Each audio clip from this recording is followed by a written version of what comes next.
We have 60 attendees, by the way. It's noon, letting everyone in now.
And good afternoon.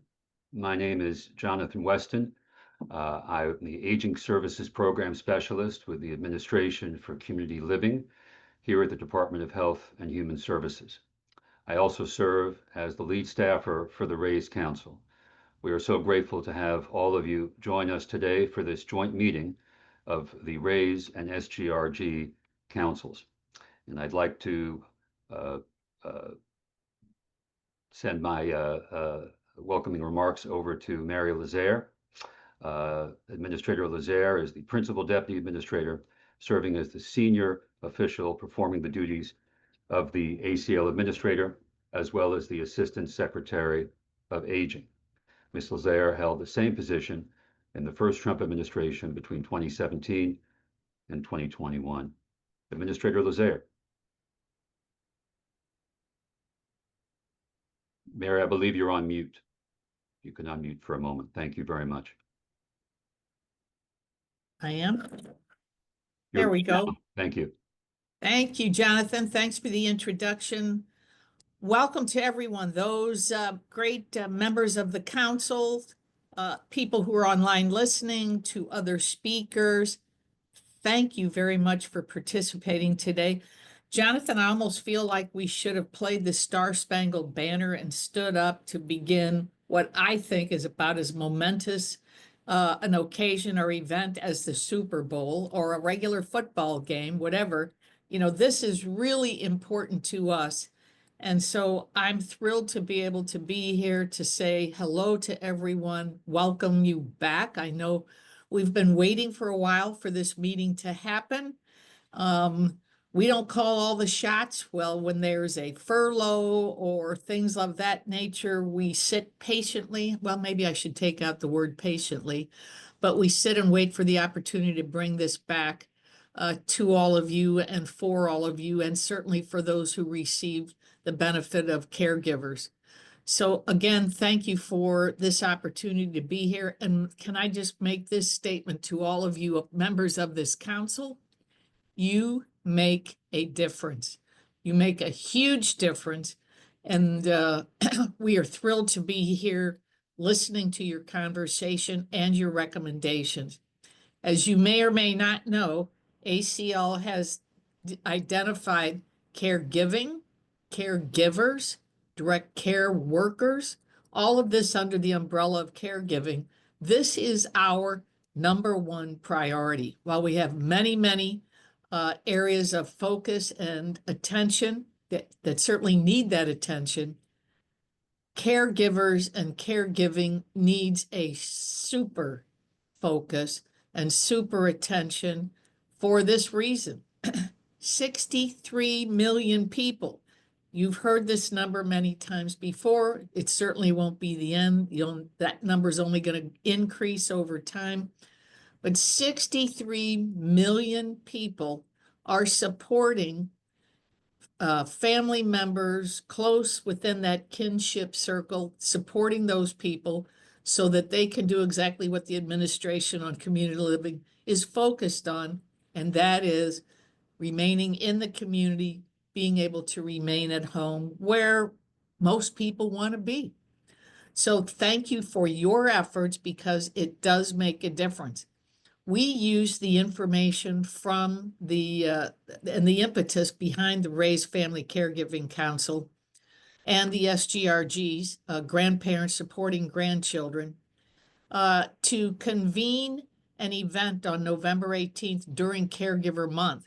And on that day, Secretary Kennedy, the Secretary of Health and Human Services, Secretary Collins, the Secretary of the Veterans Administration, along with members of Congress, Congressman Bost and Senator Capito, were there in person showing their commitment and their recognition of this need. As well, on that day, Secretary Kennedy announced our AI Caregiver Initiative that focuses on how do we harness or release and harness the power of AI to support caregivers, both those unpaid family members supporting an individual at home, or direct care workers, direct support, paid personnel. Both are so vital to this country. When you have 63 million people providing care, it's the bedrock of the long-term care system in this country. It's the largest entity supporting people. And we know that those people need supports because on average, 27 hours a week is devoted by individuals or an individual to caregiving for another person. For many people, it's 40 hours a week plus. You can't be a mother, be an employee, and support all the other activities in one's life and provide 40 plus hours a week of caregiving without some supports. And what's so valuable in this country is the very nature of the caregiving. It is a love, caring, cultural value. And the only way you continue something like that, something as precious as that, is to support it and to recognize the needs of caregivers in terms of respite or education. And that education many times is directed to complex medical care. People are doing wound treatments and tube feedings and injections and a lot of things that's really considered skilled care that individuals with some of them with no training or little training are trying to provide.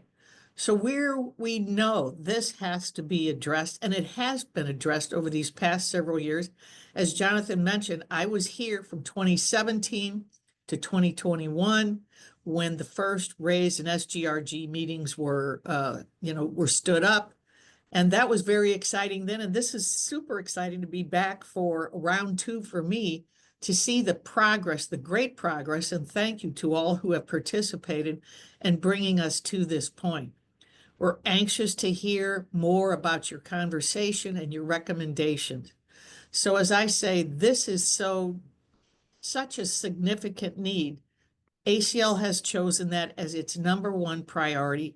Just this morning at the meeting of all the operational divisions of HHS, as we were sharing priorities and what is something that you want to talk about 1,000 times during this year, my first priority was caregivers, the need to support caregivers and caregiving in this country. So we know that losing $5 billion or so of years in wages, that's significant. And that has an impact not only on our economy, but individually, the impact is extreme.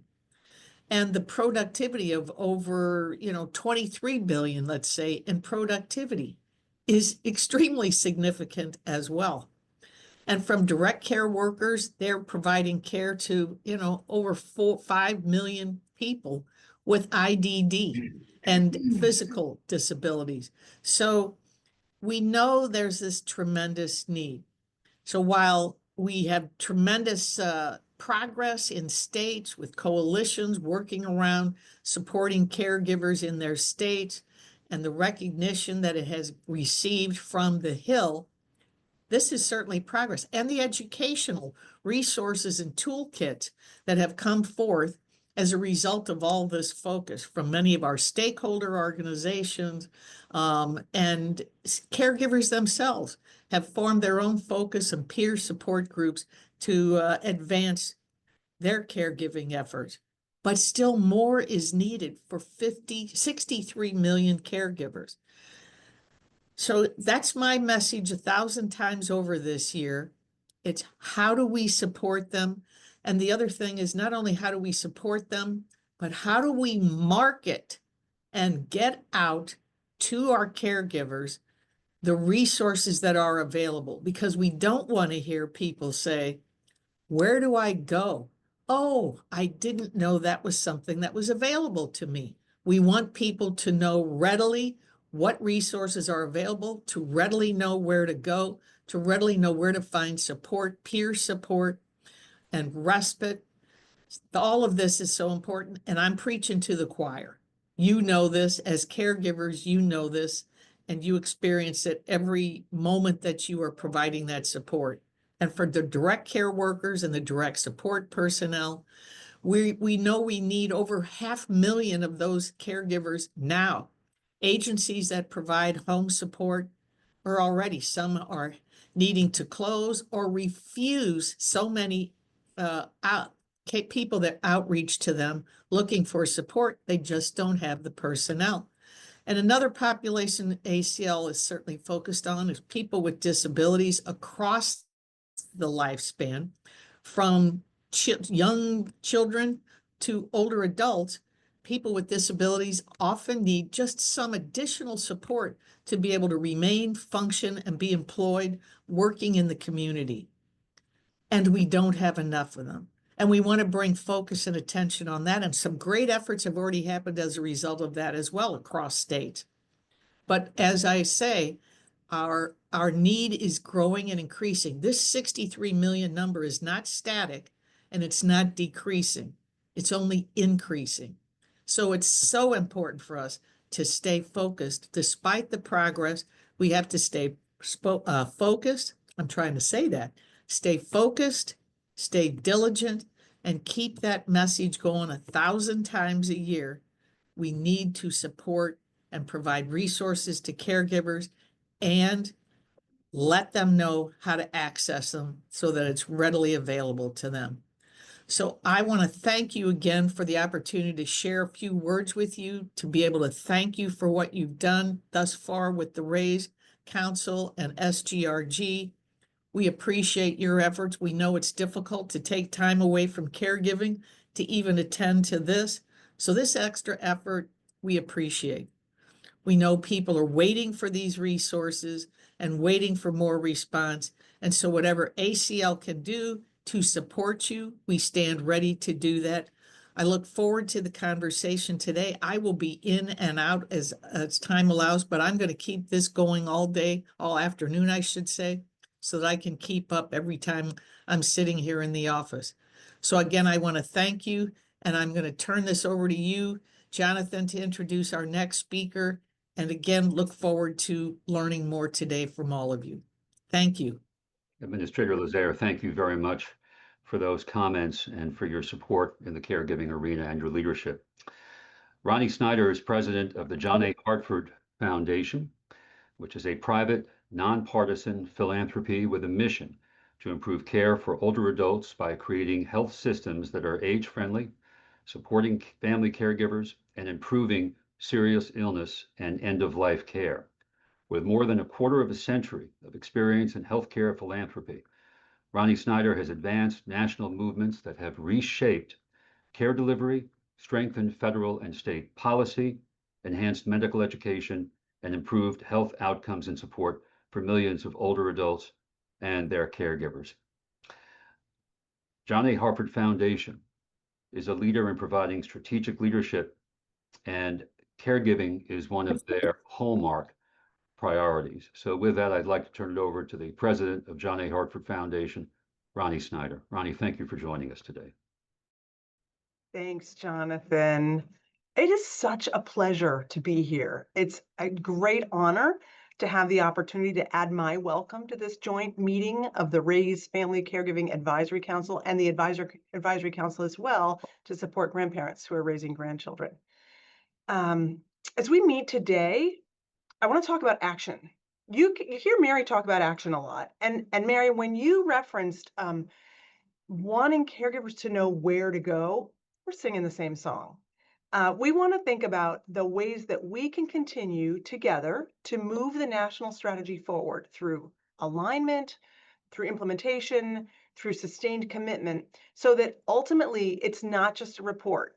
We do not want just a report. We want a strategy that's truly building programs and resources that respond directly to what's already been laid out in the strategy. So I want to start by thanking the Administration for Community Living and Mary Lazare, who's serving as the administrator at ACL. Those were great remarks that you just offered. Thank you for what the agency does every single day through all of your programs to maximize the independence and the well-being and the health of older people and of people with disabilities and their families. That's what community is all about. Thank you especially for your leadership and continued prioritization of the national strategy. I mean, Mary, you just said it. It's your number one strategy, or excuse me, your number one item to support family caregivers. And the John A. Hartford Foundation is beyond proud to partner with you and to partner with all of the really dedicated staff at the Administration for Community Living, as well as the RAISE and SGRG councils. I'm going to add into that bunch our numerous grantees and other funding partners and collaborating organizations so that all of us together can ultimately better recognize and support those 63 million caregivers who are the backbone of care in this country. Mary referenced some members of Congress, and I really also want to thank Congress for your support of the national strategy and for family caregivers broadly. And then I'd be remiss if I didn't express our collective appreciation to each of the RAISE and SGRG council members who've put in your time for all of your hard work to develop the strategy and for your continued efforts to support its implementation, which we're here to talk about and update as well. And the last thing I'll say on the thanks front is to everybody in the audience who has joined out of your own dedication to caregivers and caregiving. As the national strategy itself makes clear, we have, every one of us, got a role to play in supporting family caregivers. Caregiving is really interesting because it's deeply personal and yet nearly universal experience that has societal consequences. So glad to see all of you who are here today. We know that when caregivers are supported, our economy and our workplaces are stronger. Our healthcare and our long-term care support system are stronger. Our communities are stronger. And that's why we need this whole of society strategy and this approach broadly. So I'm going to tell you just a couple of minutes about the John A. Hartford Foundation and our investments in family caregiving that are supporting the national strategy, and we hope are supporting all of you. Our foundation is a national nonpartisan private philanthropy. We happen to be based in New York City, but we operate all over the country, much like ACL. And we do have, as Jonathan said, a mission to improve the care of older adults. And we do that through our work in the 3 priority areas that Jonathan referenced: creating age-friendly health systems, supporting family caregivers, near that, and improving serious illness and end-of-life care. About 10 years ago, when I started at the foundation, that's the time that we elevated caregiving to its own program priority area, recognizing the really vital role that caregivers have to the health and well-being of older people. So through our grant making, we set out to improve the ability of health systems and providers to identify and assess and support caregivers. And because the lack of attention to caregiving as a health and aging issue, we've also aimed to raise awareness among policymakers, among health systems leaders, funders, and the public, ultimately to drive large-scale change in partnership with the national efforts that we're here to talk about today. So since 2018, when, as Mary referenced, the RAISE Act was signed into law, we at the John A. Hartford Foundation have invested almost $22 million in caregiving grants to more than a dozen organizations. So the first of those grants in 2019 was made in direct support of the RAISE Act implementation, supporting the RAISE Council through a grant to the National Academy for State Health Policy, which many of you know through its acronym NASHP. NASHP became a resource dissemination and technical assistance center, bringing experts and organizations together to help the councils to inform the national strategies development. And then, importantly, and this is bringing me back to action, to its implementation. So those grants have continued. They've been a beautiful partnership between our foundation and NASHP and ACL staff who work so hard every day. And those grants have expanded as well in close partnership and consultation with ACL. NASHP's created, a whole host of resources like policy briefs, educational webinars, action guides, and then with support from other foundations who've also come in to join us, NASHP organized a state learning collaborative to help state leaders implement effective caregiving policies. So we're bringing in the states in new and different ways than ACL does. Again, back to that partnership. NASHP serves as a hub for learning and practical guidance. And I'll give you just one example. They worked with states to create a customizable marketing and communications toolkit to help states, both those we support and others, to help their own residents to see themselves as caregivers and know about the support programs and resources available to them. We then expanded our support to grants that include advocacy for the national strategy. So we funded the National Alliance for Caregiving to form what is now called the Caregiver Nation Coalition. You've heard versions of this before. That platform and that community is producing analysis and tools, things like briefs explaining new caregiver training codes in the Medicare physician fee schedule. And they've also created a really cool appropriations tracker of all of the major federal programs that support family caregivers. We've also aligned our own grant making with national strategy goals, including things like how to better incorporate caregivers as part of care teams, healthcare teams, and to strengthen caregiver services and supports. So we've included these goals and a focus on caregivers into the very definition of what we call age-friendly care, which we're working to spread. This has included funding models like Rush University's Caring for Caregivers, or C4C program, to become embedded in age-friendly health systems. We have worked with CMS and ultimately funded collaboration among comprehensive dementia care models that are part of the GUIDE model, which is the first ever Medicare payment model that provides direct support to caregivers. And we funded the Diverse Elders Coalition to create training curriculum for healthcare and social service organizations to better serve caregivers based on research in different kinds of communities. That curriculum is about to be relaunched, and we hope you'll be able to subscribe at our foundation website, johnahartford.org, to learn about it and all of the caregiving programs that I'm referencing. We have also partnered with the Benjamin Rose Institute over the last decade or so to develop and launch an online resource called Best Programs for Caregiving. It's a free resource. It connects caregivers and the organizations that support them with evidence-based dementia care programs that are the best fit for them. It's been a really powerful tool, actually, for professional referrals and also for increasing caregiver awareness of available supports. I think it's important to reference here that we, the John A. Hartford Foundation, are just one among many philanthropies that are working to support caregivers and thinking about the national strategy. I think it's at 40 now. So I'm going to say there's a 40-member strong Family Caregivers Funders Coalition at Grantmakers and Aging, which happens to be our membership association. These 40 different caregivers are helping to do things like implement and strengthen the national strategy through a variety of different ways, because each funder operates differently. Some are through their local, some are through their regional, some are through their state, and others through national funding. Some of these foundations help support Caregiving in the U.S. 2025, which is a publication of the National Alliance for Caregiving and AARP that we help to support as well. It's a 5-year update on the caregiving trends, which I sometimes refer to as the Caregiving Bible, and we hope everybody here will have the opportunity to use that. I'm going to close on a key area where we, and I know ACL as well, observes a great deal of need, as the RAISE and SGRG councils and ACL consider updates to the strategy. And that's the direct care workforce. Mary referenced direct care workers, which include home health aides, personal care aides, and direct support professionals, and they are a lifeline for many family caregivers. Or, well, they can be if caregivers and older adults can afford them and can access them.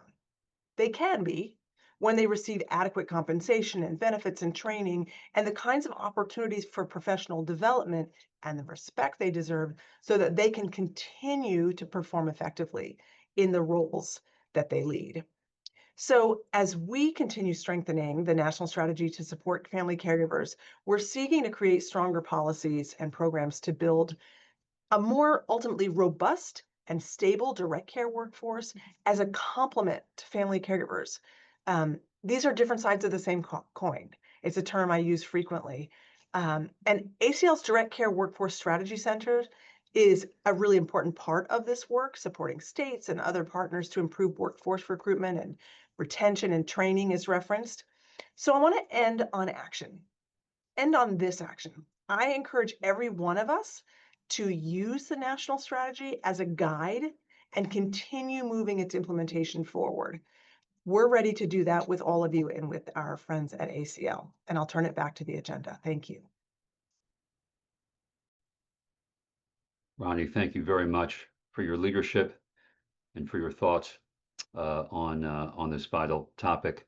I know that one of the reasons why we felt it was optimal to have you speak along with Mary is to showcase the strong partnership between the philanthropic and public sectors regarding caregiving investments. So thank you very much. I'd like to turn it over to Melissa Zaz of TAEA to do the roll call for us.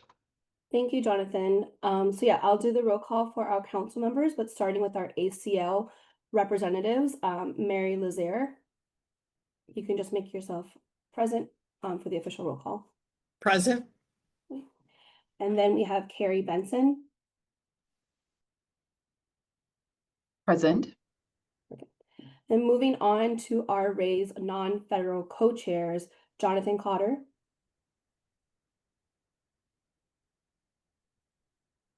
Present. Carol Zenio. Present. Moving on to the RAISE non-federal council members, Jesse Briscoe.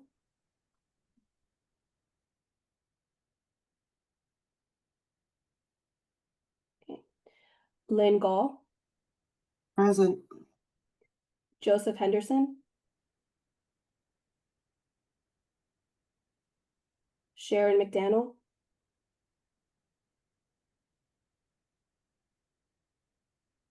Daniel Murphy.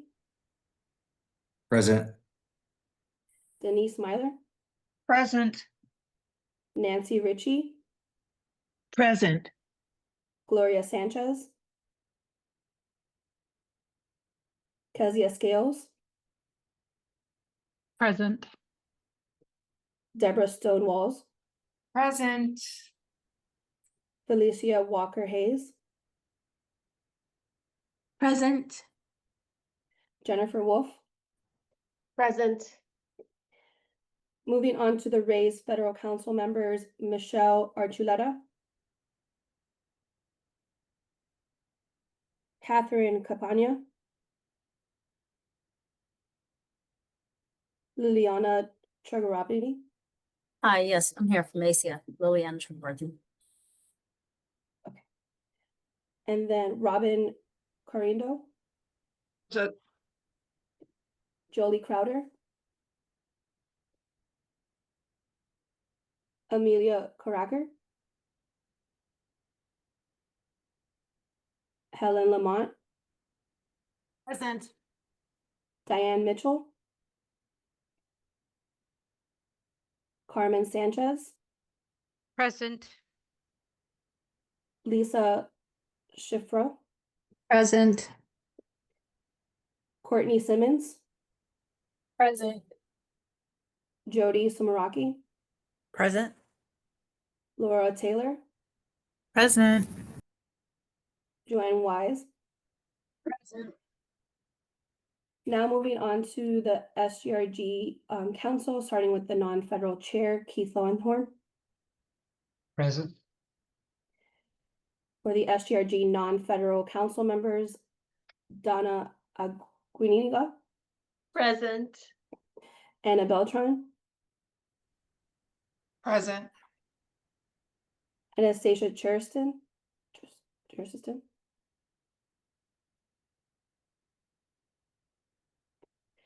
Carol Cox, Present. Megan Dolbin McNabb, Present. Bert Hayslip,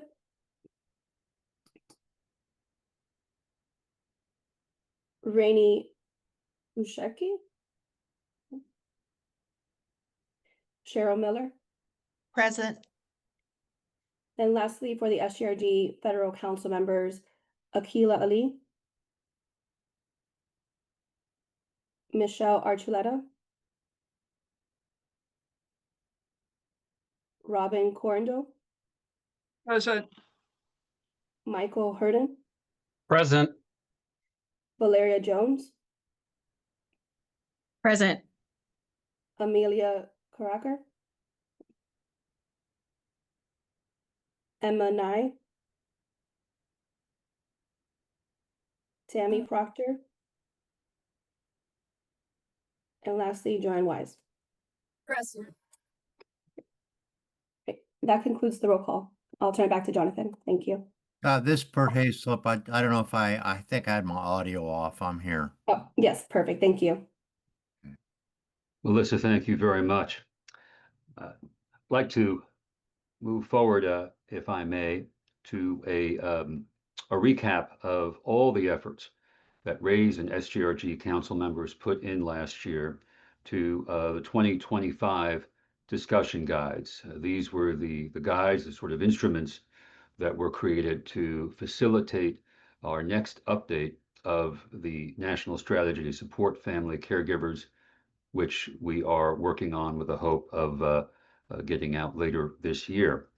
I felt we all felt it was best that we went through these again, these different modifications, these different suggestions that so many of you had come up with through your vision and through your deep understanding in the caregiving sector. So with that, I'd like to turn it over to our respective co-chairs for RAISE, Carol Zernial and Jonathan Cotter, and for SGRG, Keith Lowhorn. Thank you. Thank you so much, Jonathan. It's great to be here. We're so thrilled to be hosting our first public meeting of 2026, and it has been a while. I've had the pleasure of being on the RAISE committee since really the beginning when it was formed, along with my colleague and fellow RAISE council member, Deborah Stonewalls.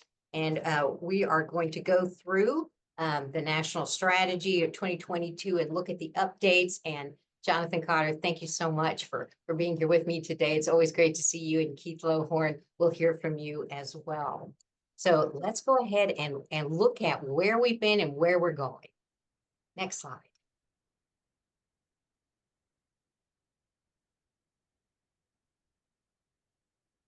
There you see all of us. Hi, Keith. All right, the 2022 National Strategy to Support Family Caregivers. We have two councils, and it's been a while, so let's go through what does RAISE stand for? Recognize, assist, include, support, and engage caregivers, and SGRG, supporting grandparents raising grandchildren, are the two councils. We have 5 shared goals that you see here: increase awareness and outreach, advance partnership and engagement, strengthen services and supports, ensure financial and workplace security, and expand data, research, and evidence-based practices. So these are the 5 current goals, and they were introduced in September of 2022.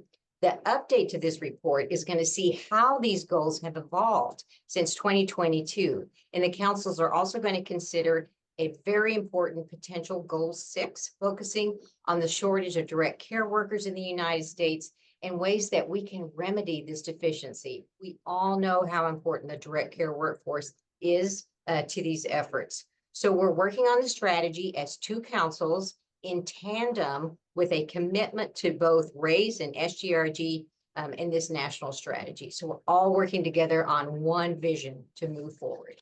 Next slide. So revising and updating the 22 national strategy. The proposed revisions to the strategy, we're going to build on the successes, and we're going to talk about those since the 2022 strategy. We're going to address the challenges that remain, including that direct care workforce. So revisions to the strategy are going to track and document the progress at the federal, state levels, which is the public sector, at the business and private sector level, and then at the nonprofit and philanthropic sector level. So you can see this is a wide variety of inputs of participation really across the United States. And then the stakeholders are a crucial element to this effort, and we are committed to continually investing them in this work. If you're a caregiver, you should see yourself reflected in all the work that we do. You should see something that supports what you're trying to accomplish as a caregiver. And if you don't, if you have input, please feel free to reach out to the RAISE Council members, the SGRG Council members, and the Administration on Community Living. We are all here to advance this work. So the federal agencies, the good news is that they are on track to complete more than 350 of the recommended actions, which is fantastic. The Administration on Community Living deeply appreciates the partnership with the federal agencies across the United States, including the Veterans Affairs, Labor, Education, a variety of other agencies, and the Department of Health and Human Services, and of course, our philanthropic partners.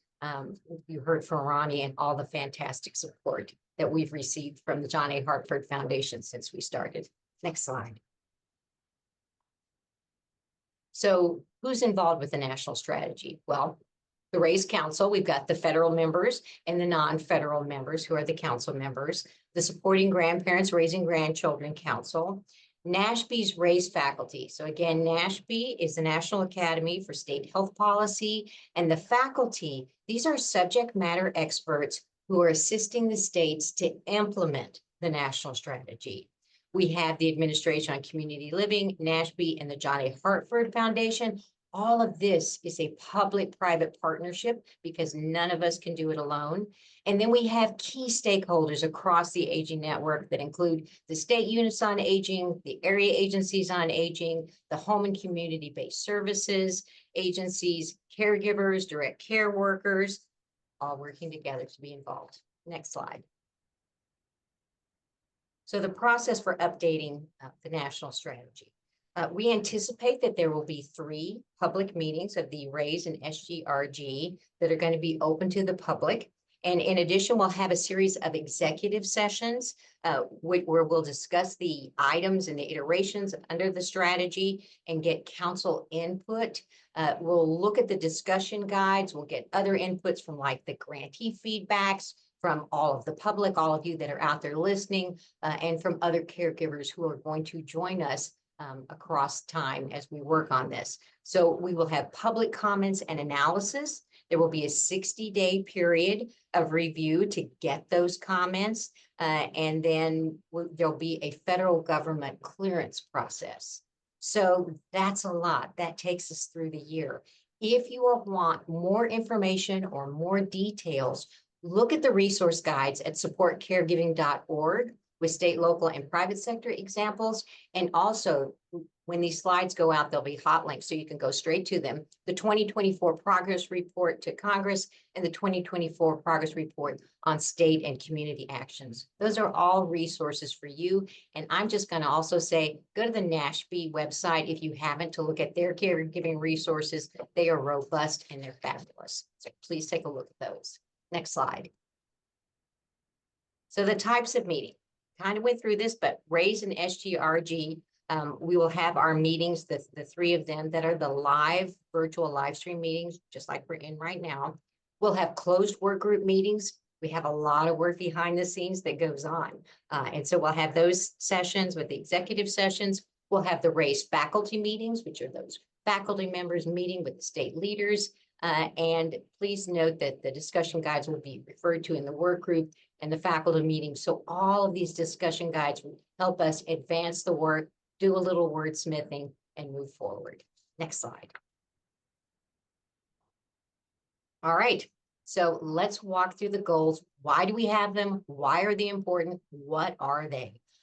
So the rationale for the update to goal 1, increasing outreach and awareness, is to increase awareness of caregiving on a national scale and support outreach to family caregivers. My first boss said, if you don't know about a service or can't get to a service, you might as well not have the service. So this awareness, this outreach is to make sure caregivers know exactly where to go to get the resources and support that they need. We want to help caregivers see themselves. The age-old question, am I a caregiver? How do we tell caregivers they're a caregiver? We're going to keep working on that and know that there are resources available. When caregivers are recognized, supported, and connected, families and communities grow stronger. And state and local community partners are key to achieving this goal. And they are the direct touch points to the family caregivers. They help bring the caregivers to the resources. Next slide. So goal 1, it's increasing outreach and awareness. Increase awareness of and outreach to family caregivers. Education and awareness campaigns for professionals and to the public to increase caregiver self-identification. Culturally competent outreach to unserved and underserved caregivers. Inclusion of family caregivers in state, territorial, tribal, and local planning. And more public-private partnerships that drive family caregivers. Next slide. So here are some of the key federal successes since the strategy's release. Look at this number, $20 million in new ACL funding to create the National Caregiver Support Collaborative for technical assistance and support implementation of the strategy. ACL awarded 5 grants to organizations corresponding to those 5 goals we just talked about for 4 years, and they're going to develop, test, and disseminate new approaches to support family caregivers. In addition to ACL awarding these 5 grants, there are an additional 9 grants to individual states and their efforts to implement the national strategy. And then there's federal guidance to the states to ensure that the new state plans on aging reflect and advance the actions in the strategy. So for those of you at the state and local levels, you look to your state strategies to make sure they're including advancing this national strategy for caregiving. I'm going to turn it over to the SGRG chair, Keith Lohorn, right now to talk about Goal 2. Thank you. Thank you, Carol, and thank you for everyone for joining us. It's actually an honor to be here. Goal 2 aims to support engaging caregivers and recognizing them as essential partners on the care team. Care coordination is emerging as an even more pressing priority due to the direct care workforce shortage, an increasing prevalence of managed care, and the advent of value-based healthcare models. Next slide. Deeper engagement and partnerships with families have become more integral since the issuance of the strategy. This is especially true given the increase in availability of evidence-based tools. Next.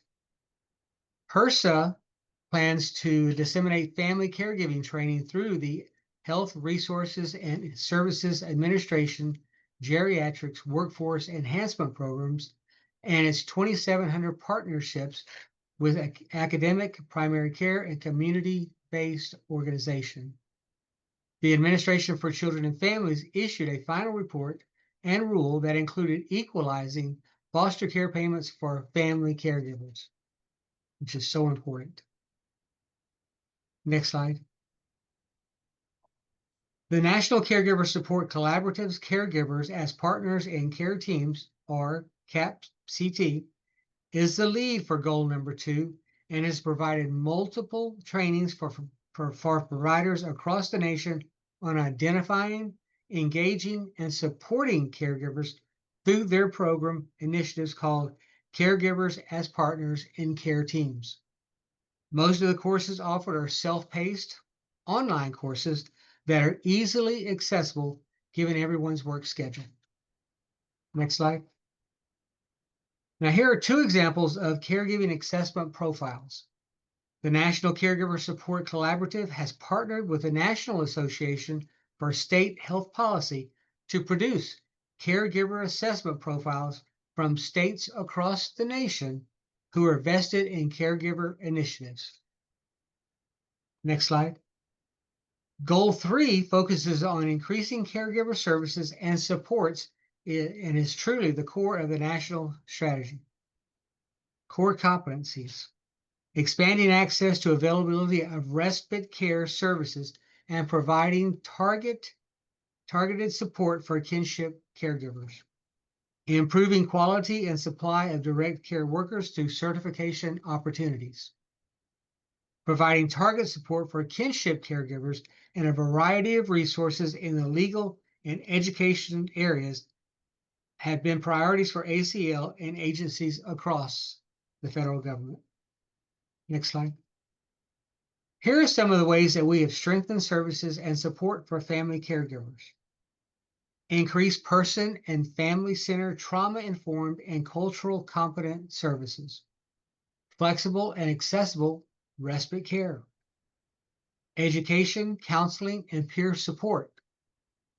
Access to safe homes, nutritious meals, transportation, and technology. Leverage volunteers for family caregiver support. Family caregivers and care recipients needs addressed in emergency response time. Resources to improve planning for future care needs. Increase support for the direct care workforce. And this is a very important one. A child welfare system that recognizes kin and grandparent-led families. Next slide.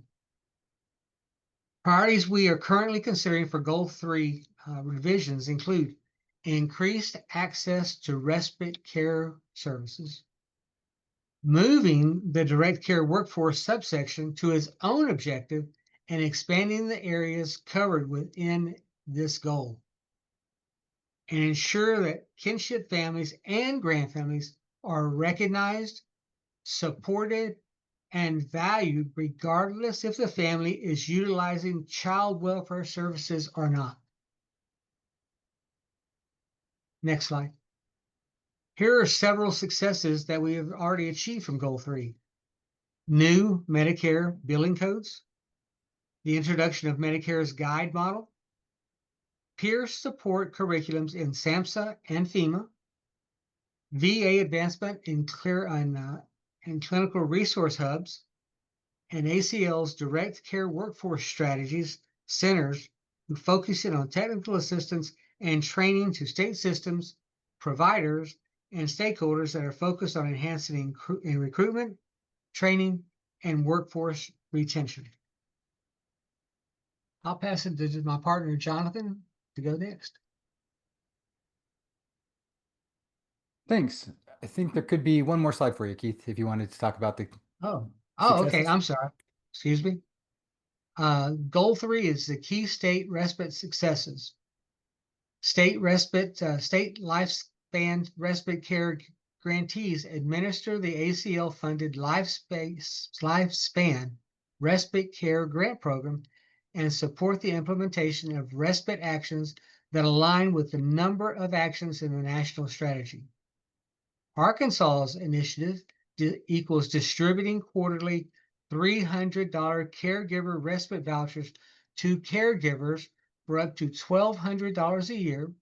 The state has issued 350 vouchers to over 182 caregivers since 2022. In Delaware, the Division of Services for Aging and Adults with Physical Disabilities developed the Are You a Caregiver campaign and marketing strategies for helping caregivers self-identify. And in Montana, the Department of Public Health and Human Services partnered with Montana State University to develop the Caregiver Respite Food Program, providing HelloFresh or Blue Apron meals to unpaid family caregivers. In its first 30 days, over 420 adults and 74 children participated, covering 28 counties as well as the tribal communities. Thank you. I apologize, Jonathan. I'm going to throw it to you now. Yeah, sounds great. Thanks, Keith, and to everyone for being here. It's an honor to join Carol and Keith and everyone on the councils to be here. Goal 4 focuses on bolstering the supports for family caregivers in the financial security and workplace security areas. These areas are major challenges for caregivers, particularly as the growth of unpaid caregiving has increased. The fact that 7 in 10 family caregivers in the United States are in the workforce means that many experience many challenges, particularly as they care for parents as well as children with varying degrees of independence. Next slide. Here are 3 key areas that are imperative to protecting and fostering financial and workplace security for family caregivers. First, addressing caregivers' economic security to help them balance staying in the workforce while simultaneously caregiving. Next, encouraging innovation to identify solutions to caregiving needs. And by listening to and incorporating caregivers' perspectives into these policies and benefit design solutions. Next slide, please. Here are 2 highlighted federal successes around Goal 4 in the progress report. The Office of Disability Employment Policy report about paid leave includes state-level programs, and a new VA program provides financial planning and legal support for family caregivers in their system. Next slide. Now let's look at Goal 5. Goal 5 centers on expanding data, research, and evidence-based practices to support family caregivers. This goal was a key priority given the recognition that there just is a scarcity of research and evaluation tools in the caregiving sector, and that data needs to be consistent and shared among leading stakeholders working on real solutions. This goal and its grantee, the National Alliance for Caregiving, are committed to collecting data and research across the caregiving sector and collaborating with caregiving stakeholders at the federal, state, and local levels to ensure that data is shared and codified in the most pragmatic ways possible. Next slide. Here are several updates that we are proposing given the feedback in this summer's work groups. The first is ensuring that data captures emerging evidence-informed practices and that these practices are replicated to support family caregivers in health and social service delivery. Secondly, an emerging focus that is growing is the role of youth, those 18 and below, in the caregiving space. This is increasingly relevant given the number of parents who are grappling with degenerative diseases and conditions themselves and have grown increasingly dependent on family members for care. Next slide. Here's the most recent Caregiving in the USA research report released in July of 2025. One of the most notable findings in this report was the number of people who identified themselves as family caregivers. That's really grown from 53 million to 63 million in just under a decade. Next slide. As Carol and Keith mentioned in the beginning of this section, the councils are considering a proposed new Goal 6. Key rationale for that goal is that it addresses the direct care workforce and their role in providing respite in the caregiving sector. It centers around supports to allow caregivers to continue to work outside the home, if that's their choice, maintain financial stability for caregivers, safeguard family caregivers' own health and well-being as caregivers, and access respite for a needed break from caregiving responsibilities. Next slide. By adding a new Goal 6 focused on the workforce, the councils are calling for a more comprehensive set of actions at every level of government, as well as the private sector, to ensure that families, family caregivers, and provider agencies that support them can find, hire, and retain qualified direct care workers and volunteers. Next slide. Here's the proposed language for Goal 6 that the councils are evaluating. Family caregivers are supported by a well-prepared, adequately compensated, quality-focused direct care workforce, as well as volunteers, that provides the right supports at the right time in the right setting. This is a big one. From a personal perspective, my wife and I were caregivers for our second son, who lived with significant medical complexities until his death at 17 and a half years old. This goal really speaks to me and our family experience about the challenges of securing consistent caregiving support along that incredibly difficult journey. Next slide. There are a number of Goal 6 examples to review and draw inspiration from as we move forward. These links will be available to everyone in today's presentation materials. Next slide. And the list goes on. The National Council on Aging, in partnership with ACL, supported 18 new states and territories within the Direct Care Workforce Strategies Center's Technical Assistance Program. The aim? Facilitated collaboration across state agencies to develop state-specific plans to improve and sustain workforce development and retention. 3 core themes are focused: joining the workforce, well-being at work, and career progression. The website links are provided with recordings of webinars and slides on these topics. I encourage you all to explore, get ideas, and adopt to help your programs move forward. Next slide. So we've covered a lot of information. It really is the tip of the iceberg on this topic and work that is being undertaken. From all of us members on the RAISE and SGRG councils, we want to thank you for the opportunity to present this update, and we look forward to working with you on the National Strategy Update. Now I'd like to turn it back to Jonathan Weston. Jonathan, thank you. Carol, Keith, and Jonathan, we are so grateful for your steadfast leadership on these councils as major experts and authorities on the issues of caregiving. What I'd like to do now, we are running a bit ahead of schedule, but I'd like to open this up for the council members to ask any questions they might have. I know that our co-chairs covered a great deal, and you all worked very arduously over the past year on those discussion guides. So any observations or questions regarding the slide deck that we just viewed?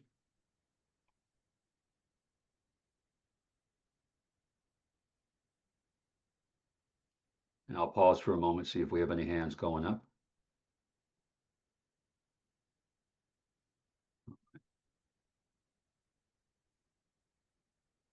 Well, very well.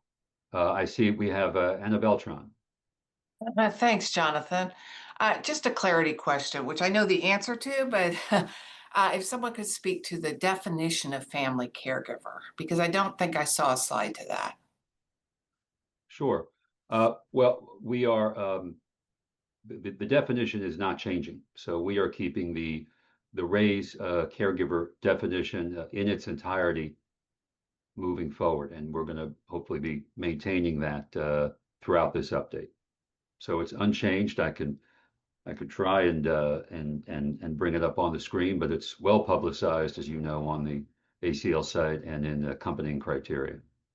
But it is, Jonathan, the definition that's included in the strategy, correct? That specifically calls out kin and grandfamily caregivers, because there are some floating definitions around there.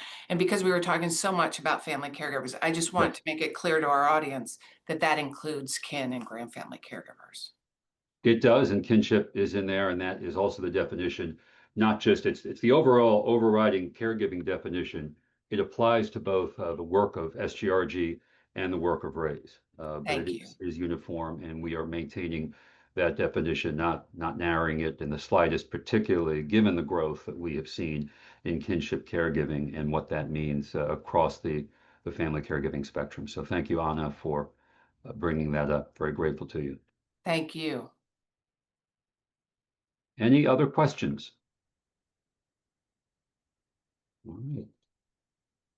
Well, with that, this is just fabulous. We're going to be, we're a bit ahead of schedule, actually. We're going to take a 15-minute break. We're going to have one of those cute Zoom time countdowns on your screen for you, and we will be prompt. I have right now the top of the hour, 1 p.m. Eastern Time. So let's all reconvene if we can at 1:15 p.m. Thank you very much for all your efforts so far, especially to our co-chairs for their wonderful work on the slide deck.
don't know what the.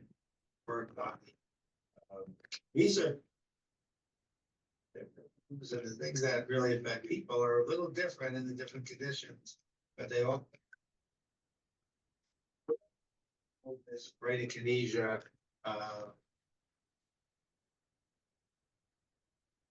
let me see. Yes. Yes.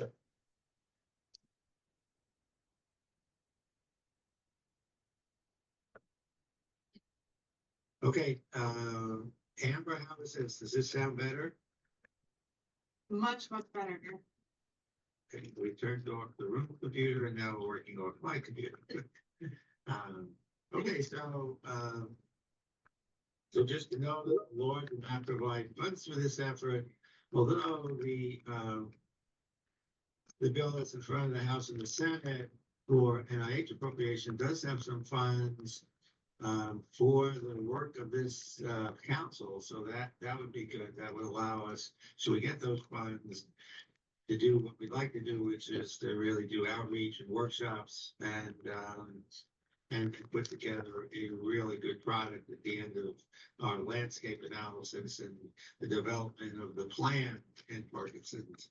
So, but the bill does not come with funds for the actual to implement the plan. That would have to come next. Next slide. Okay, so across the federal government, I first wanted to introduce from NINDS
And good afternoon, everyone. Welcome back to the joint meeting of the Raise Family Caregiving and Supporting Grandparents Raising Grandchildren Advisory Councils. My name is Jonathan Weston, and I am the lead staffer for the Raise Council.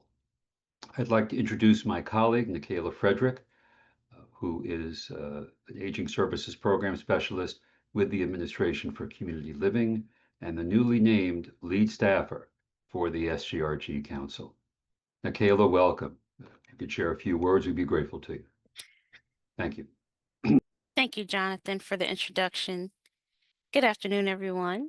My name is Nikayla Frederick, and I am truly honored to have the opportunity to join this team and to play a role in the important work that SGRG is doing on behalf of grand families and kinship families across the country. While I was not raised by my grandparents, they played a pivotal role in my upbringing and were a major influence in my decision to pursue a career in aging services.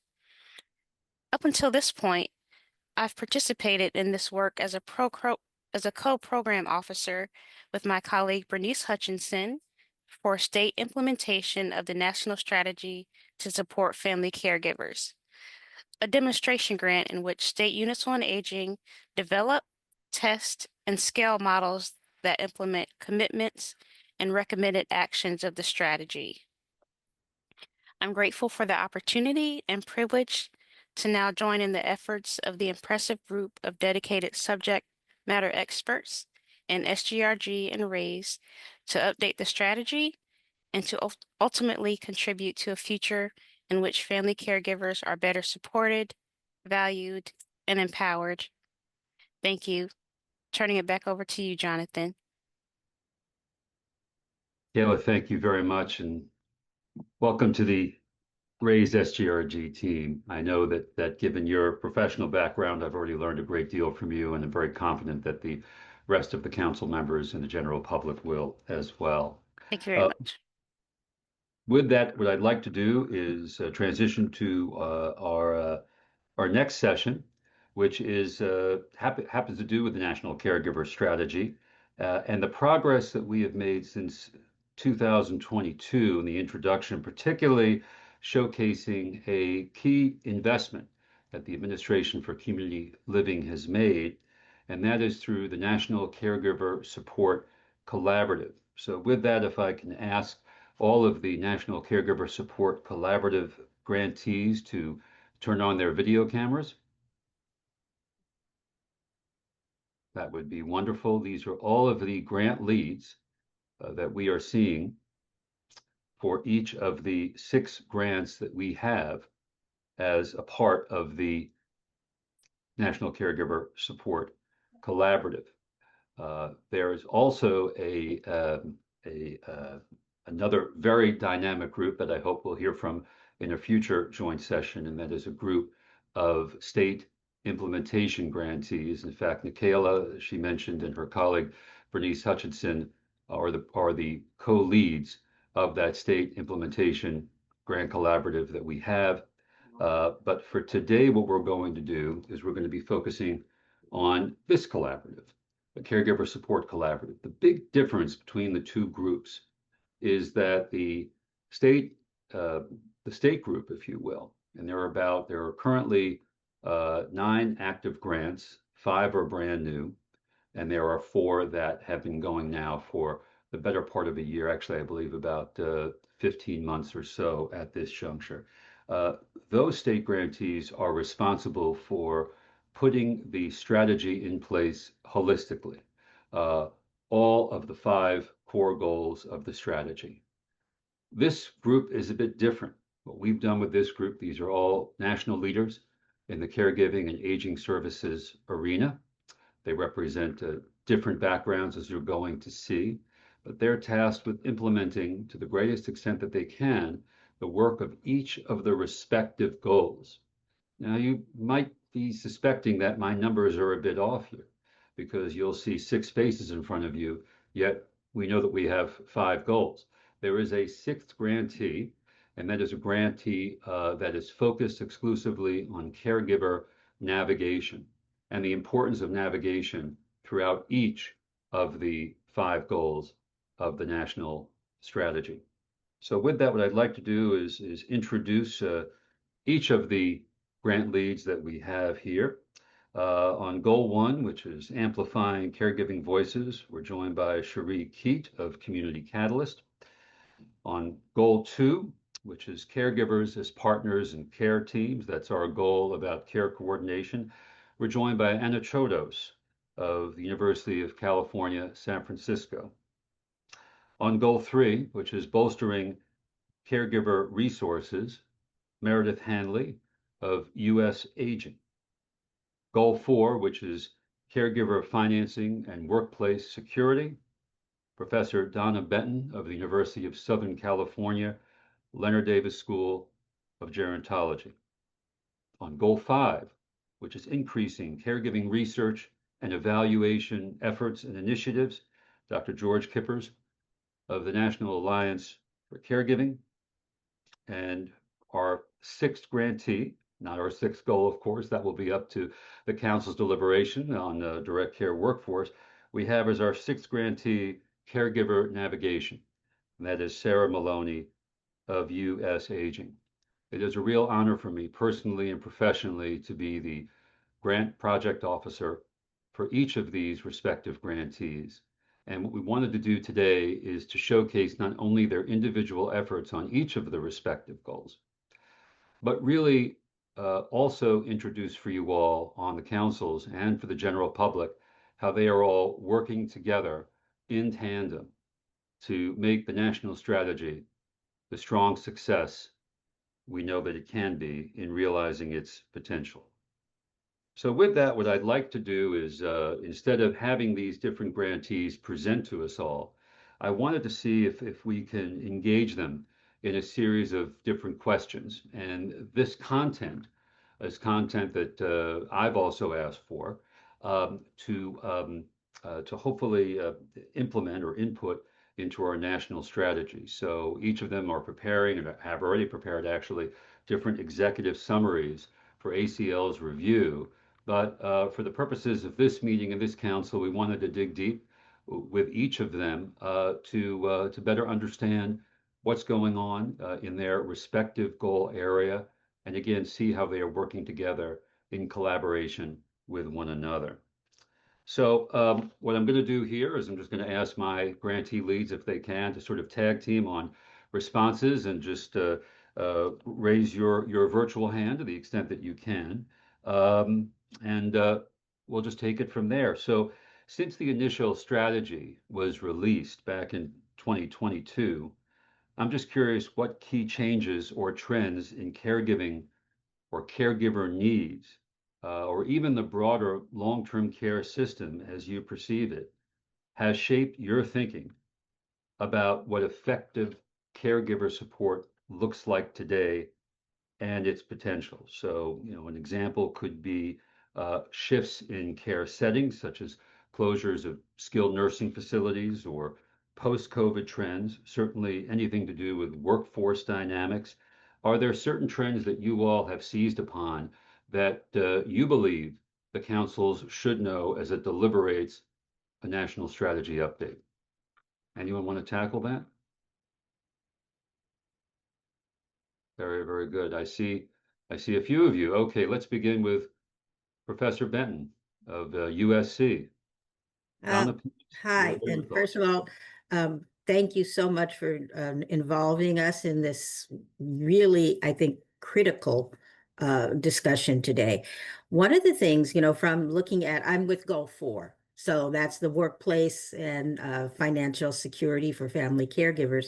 And we know that what we've really seen as some major changes, and it's already been mentioned a few times here, is we know that the direct care workforce is going to impact the informal family caregiver because of the shortage.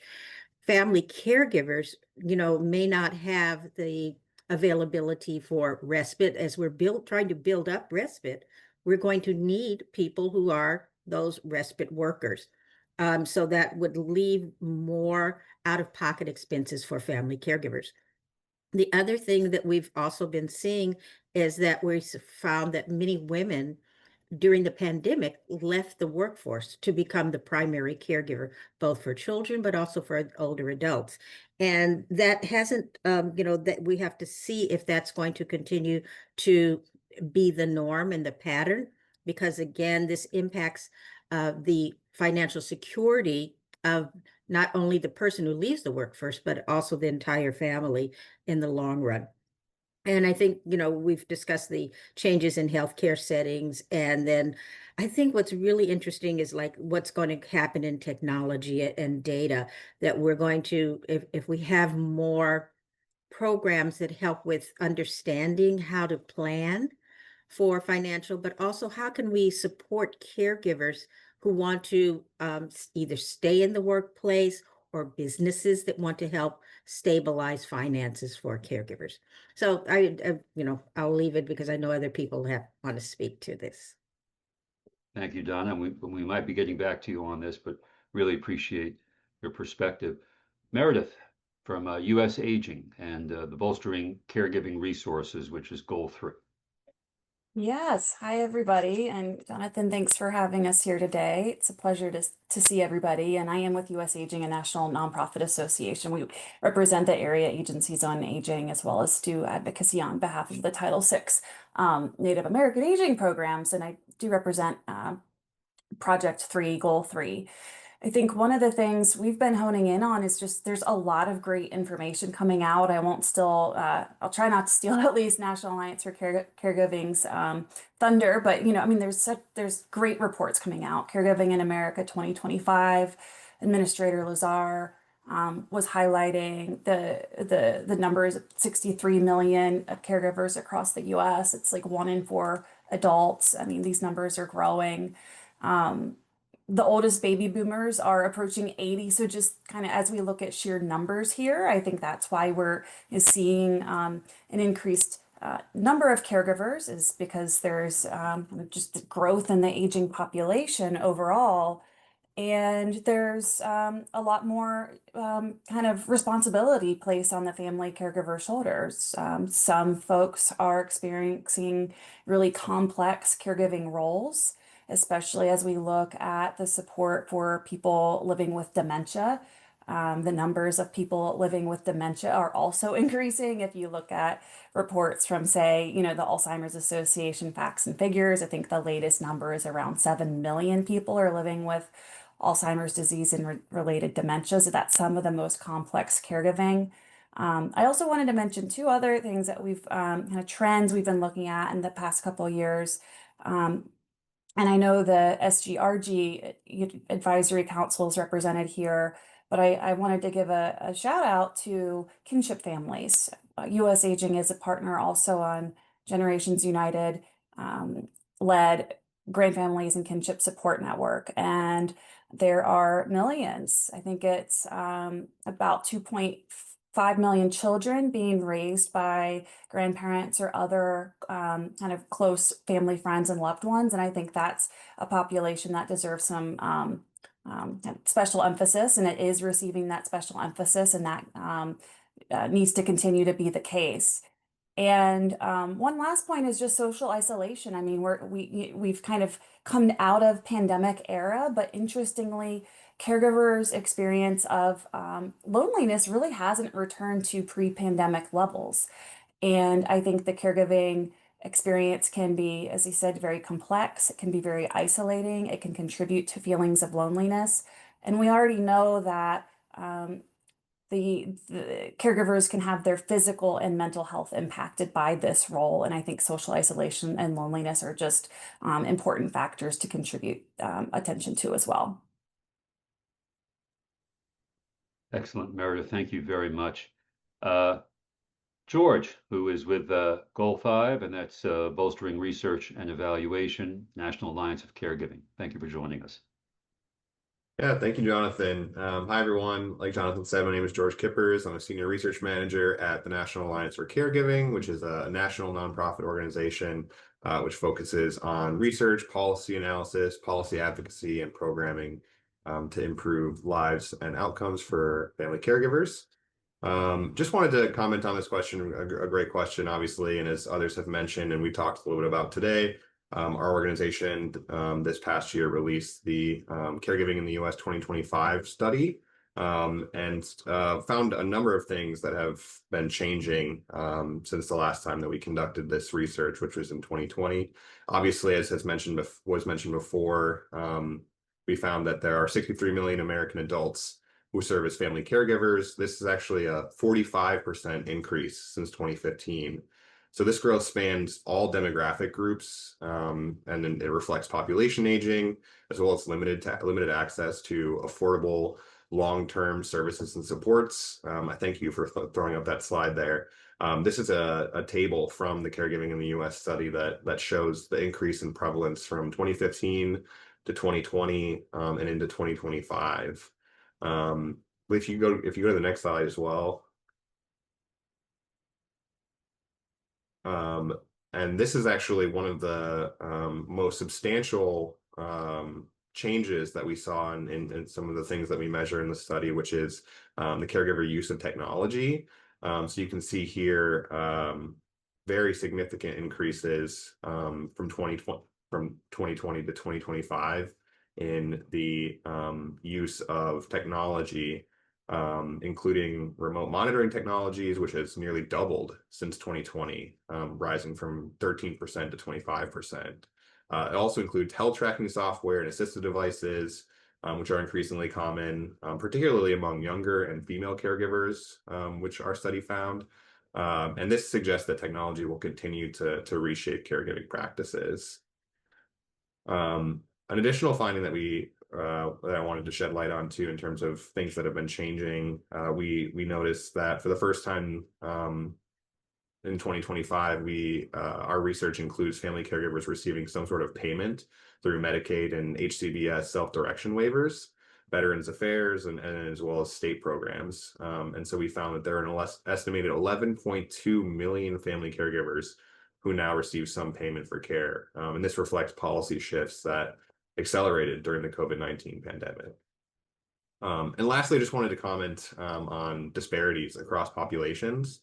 Caregiver needs, access to support, and outcomes vary significantly across populations. For example, African American, Black, and Hispanic and Latino caregivers more often experience negative financial impacts, are more frequently sandwich generation caregivers, and that's caregivers who are caregivers for older adults as well as raising children. And they also assist with more activities of daily living on average. Additionally, caregivers report higher rates of isolation. Lower income caregivers face disproportionate financial impacts, with 28% unable to afford basic expenses compared to 8% of higher income caregivers. Oh, sorry, you can go to the next slide. And this slide also speaks to another significant trend, which is just the fact that caregiving in general is becoming increasingly intensive, and it's also growing in terms of length. Caregiving has become longer term. 30% of caregivers are providing care for 5 years or more. On average, caregivers spend 27 hours per week, and 24% of caregivers provide 40 or more hours of care per week. So thinking about this is essentially having an additional full-time job. So overall, 2/3 now assist with at least one activity of daily living, which is an increase from 2020. So just a couple of things that I wanted to highlight from our Caregiving in the U.S. 2025 study. I just want to make sure, is there one more slide? I can't remember.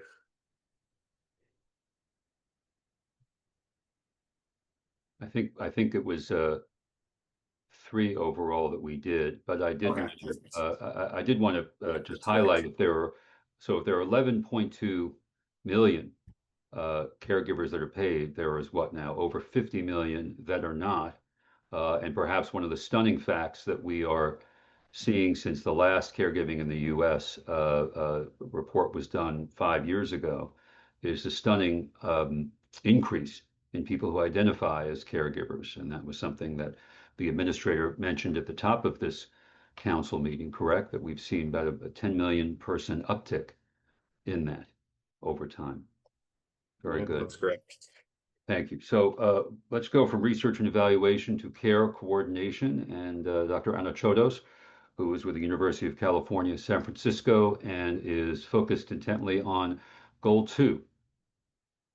And Anna, if you could just begin to just by discussing or maybe breaking down for the council the meaning of CAPCAT and what what the acronym stands for.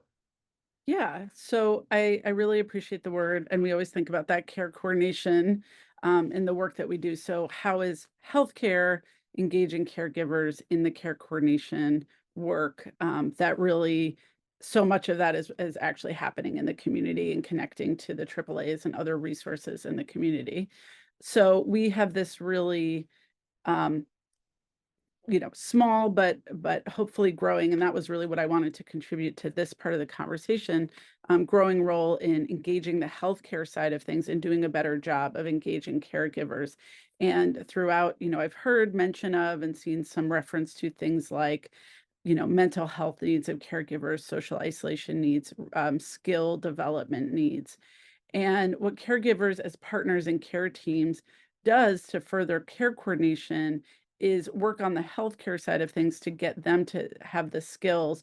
Anybody you're engaging with, a nurse, a social worker, a healthcare provider who might be an MD or a nurse practitioner or a physician's associate, anything like that.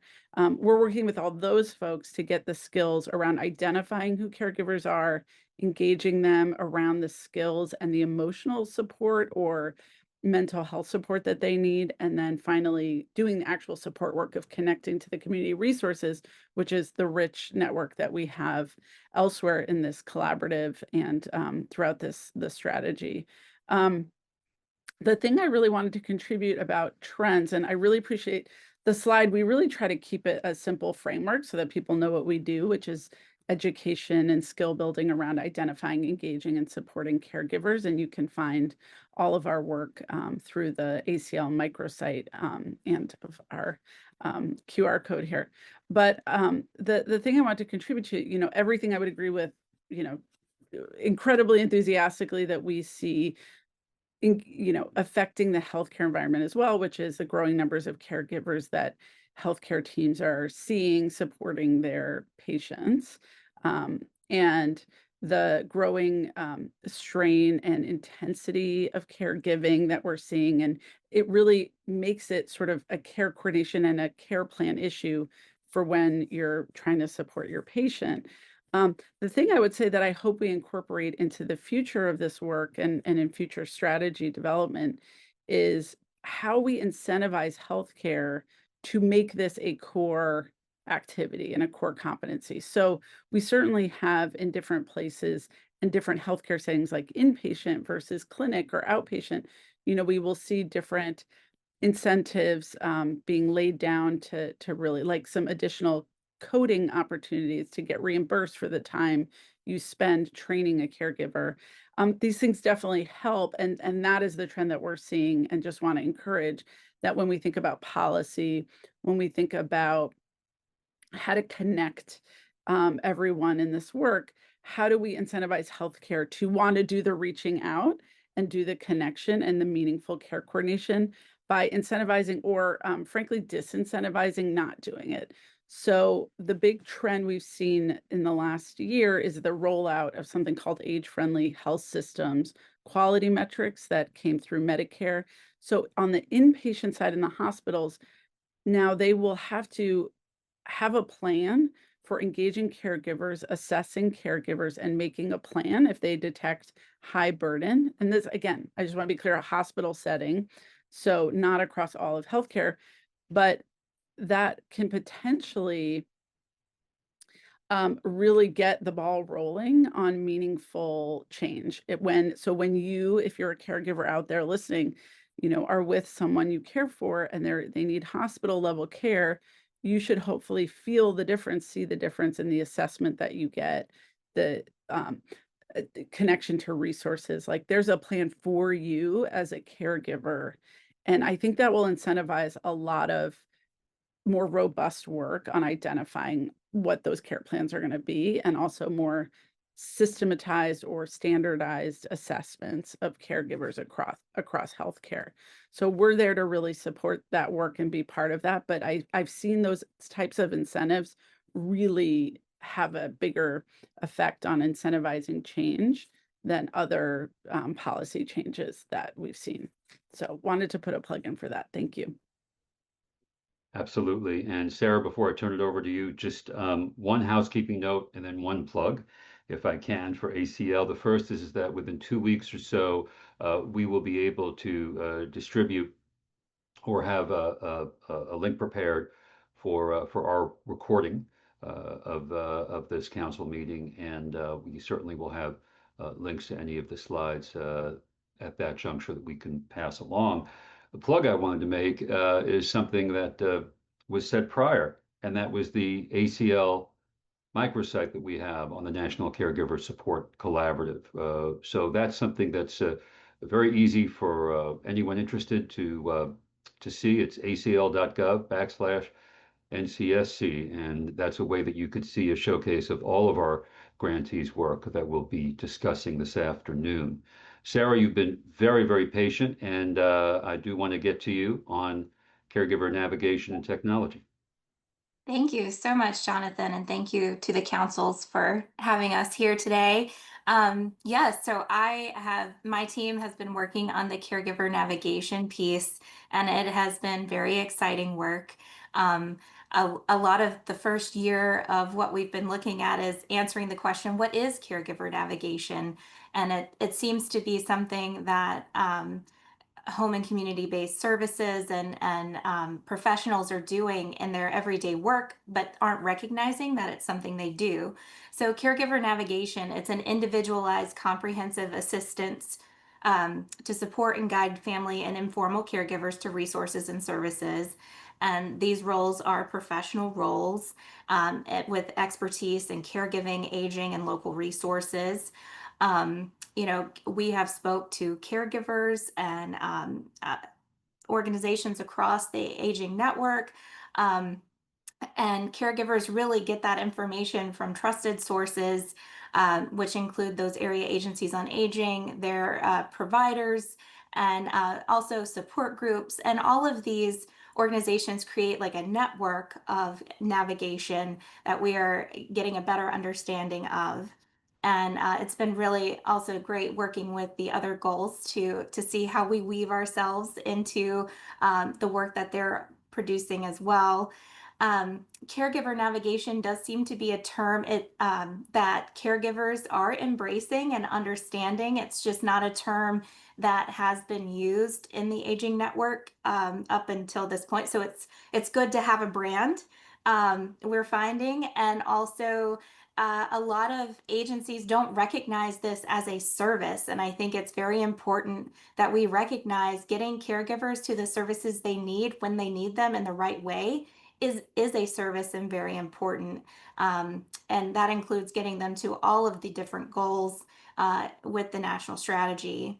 One of the things I did want to talk about is, the growing demand for access assistance. So in 2022, the AAA is providing access assistance to caregivers was 66%, and that has jumped to 2025. It is now 76%. So there is an increase of AAAs who are providing that assistance and recognizing that they're providing that assistance. The other thing that I did want to just point out that we've noticed in trends is also the boom in technology and AI related to caregiving.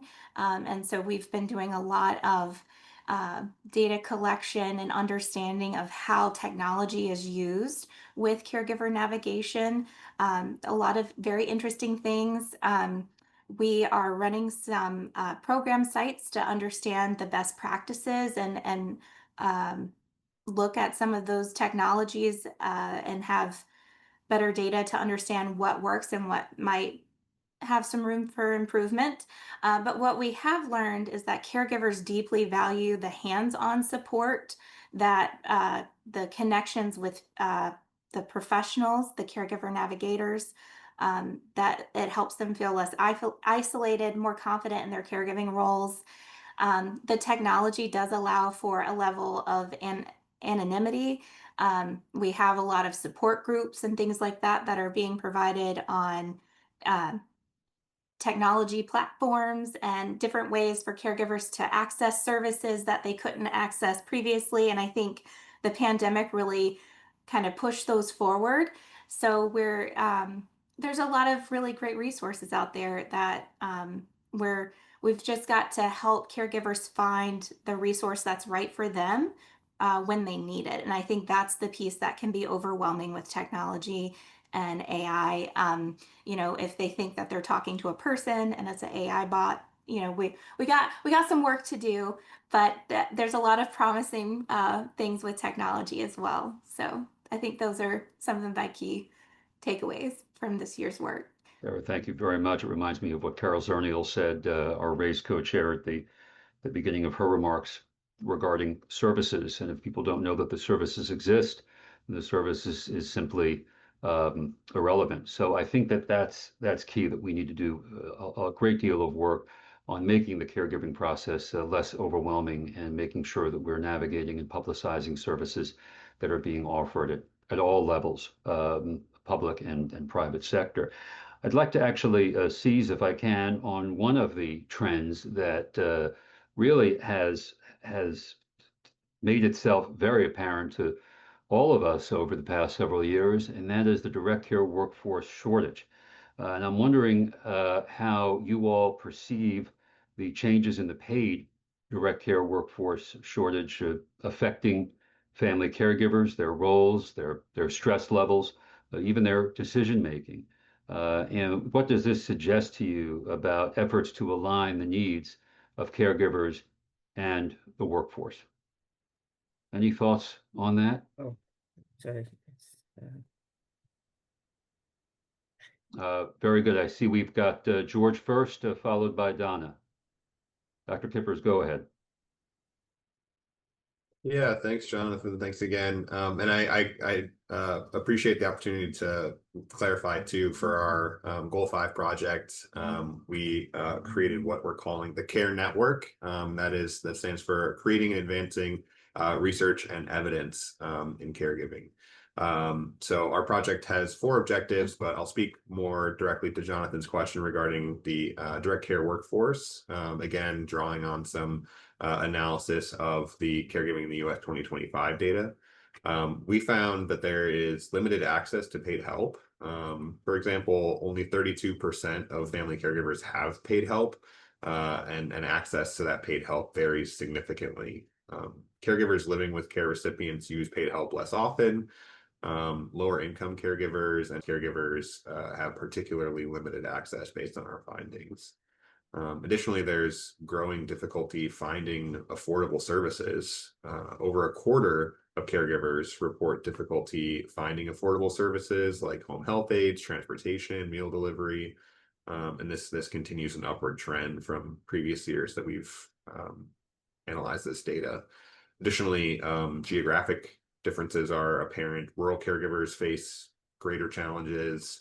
And overall, this suggests that workforce shortages and cost barriers are shifting more responsibility onto families. In terms of an implication for strategy, we're thinking that based on these findings, the 2026 update should address the interdependence of family caregivers and the direct care workforce.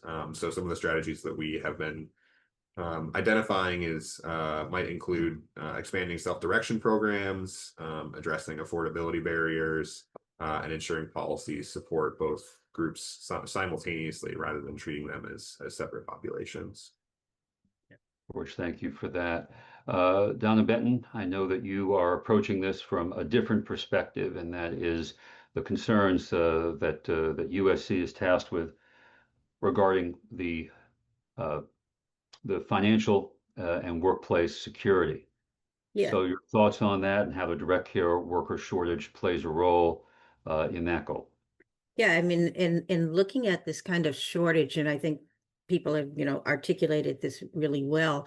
One of the things that I think we need to also consider is how do you help the caregiver who may leave the workforce? And we want to make sure that when people do leave the workforce, that they don't lose their long-term Social Security, Is there a way for that to show up in terms of compensation? There are also some promising practices that are out there. Some companies, at least one a company that I'm looking at that has been focusing on how to compensate caregivers who leave the workforce and who could get retrained as paid caregivers, so that you have people who have that personal experience. Because I took care of my mom, they already have the understanding of that kind of complicated care and responsibility. And so their training and moving them into the paid workforce can be a twofold increase in how we can approach this kind of gap that we have. Because you can have somebody who has that personal experience and commitment from a prior with their relative, and then now they can move into maybe getting paid and help that middle income family. The other part I think we can do in terms of workforce is that we need to concentrate on with businesses at all levels, how that they can assist to keep people from moving out of the workforce, but receive what we've been talking about, care coordination, receive support within their working environment, having flexible work schedules that allow them to stay in the workforce. And then we have to continue to build and make a workforce that feels respected, that when people are paid. But, many times it isn't the pay that drives someone out of the workforce. That, they'll say, hey, I can go get for another, for the same price. I don't have to help somebody feed and dress and bathe. But if they feel respected by the family and by as a profession, they're more likely to stay. So if the more that we can recognize this in a professional way and allow for training and let people have a pathway toward a better career as caregiving, if they become the caregiver worker, that's going to be really important too. So it is, while pay is absolutely critical, respect is also important for this population. Anna, thank you for that answer, but particularly that last comment. And I just wanted to refresh the council's memory.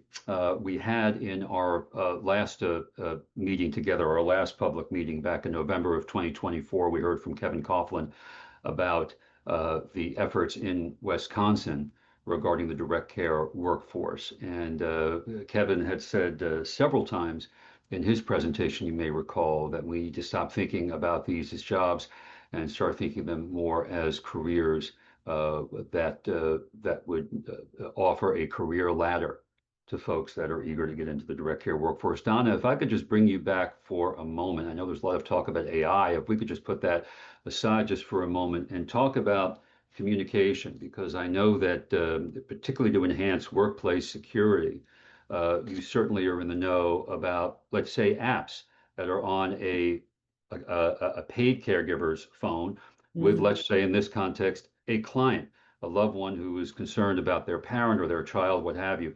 How are you seeing this technology about simple communication between a paid caregiver and a non-paid caregiver? How is that manifesting itself?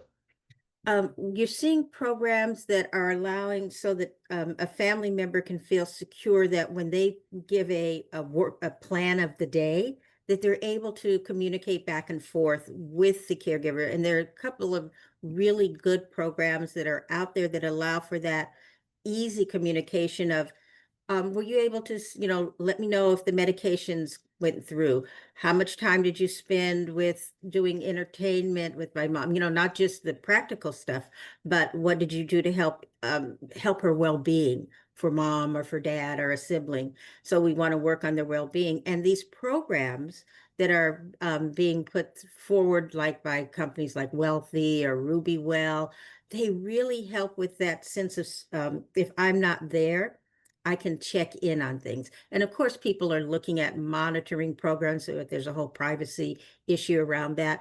But if you can have a way of communicating with a paid caregiver what they're doing, and they can ask rapid questions like, oh, something is changing, and they can check with the family member, like, should I be making this? Should this be a call to the doctor? Or were you aware that this is how the day went? And they can send photos. And, that's the beauty of these apps, is that they've made it's so much easier. And of course, when they're text-based, you have platforms that people are familiar with. You don't necessarily have to go into and open a new, and go on a laptop. You can now do things through text that really help the communication. And families really find that that's more comforting in terms of trust with the person that they're working with, who's the paid caregiver.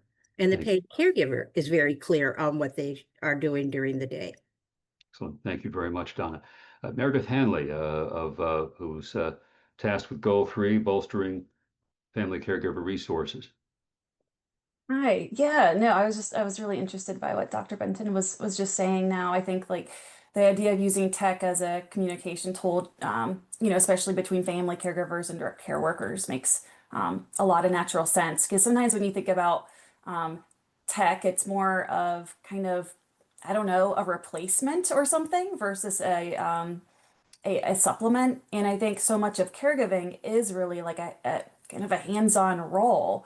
And so and I think you have it more as a tool to supplement rather than replace, because we really need folks. Like the role of direct care workers is so important. Like respite care is one of the top requests that caregivers have to help them stay in their role and maintain their physical health and their mental well-being as well. And one of the things we hear from area agencies on aging, and I think this goes with what Dr. Coopers was saying, is just how hard it is to recruit and retain direct care workers for those reasons that he was mentioning.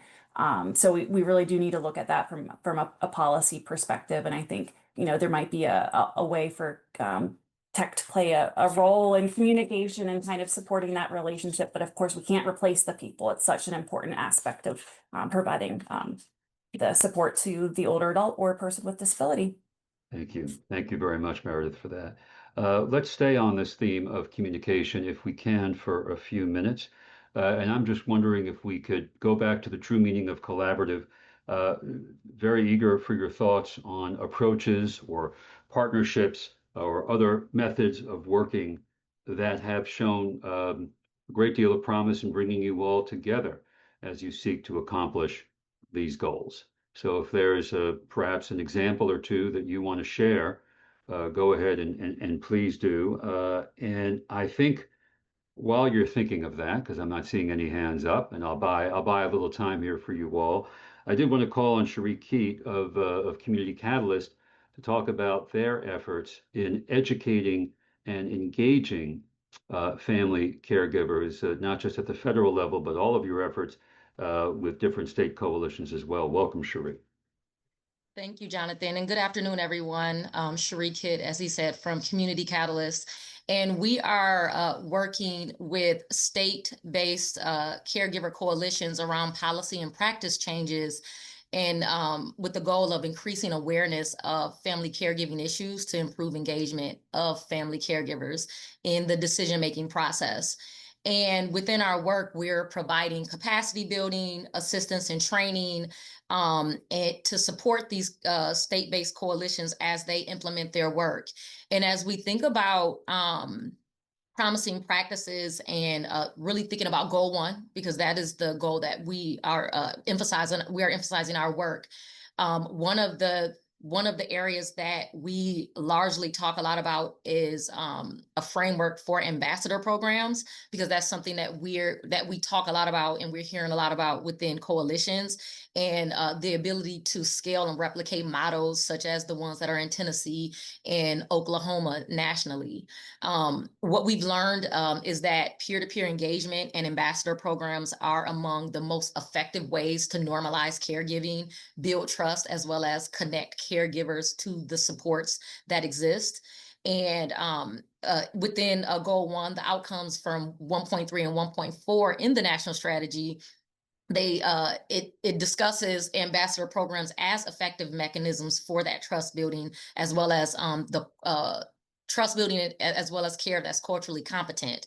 So through our work, like I mentioned, we've partnered with the Tennessee Caregiver Coalition, who has a formal caregiving ambassador program, which positions caregivers as leaders and not just as participants. And so we hear a lot from our coalitions that they want to be heard and they want to be a part of the process and not just kind of these examples of what's happening, but also being part of the strategy that's happening at the national level. So working with them to understand kind of what the national strategy is and how we can look at that in terms of implementation at the state and local levels.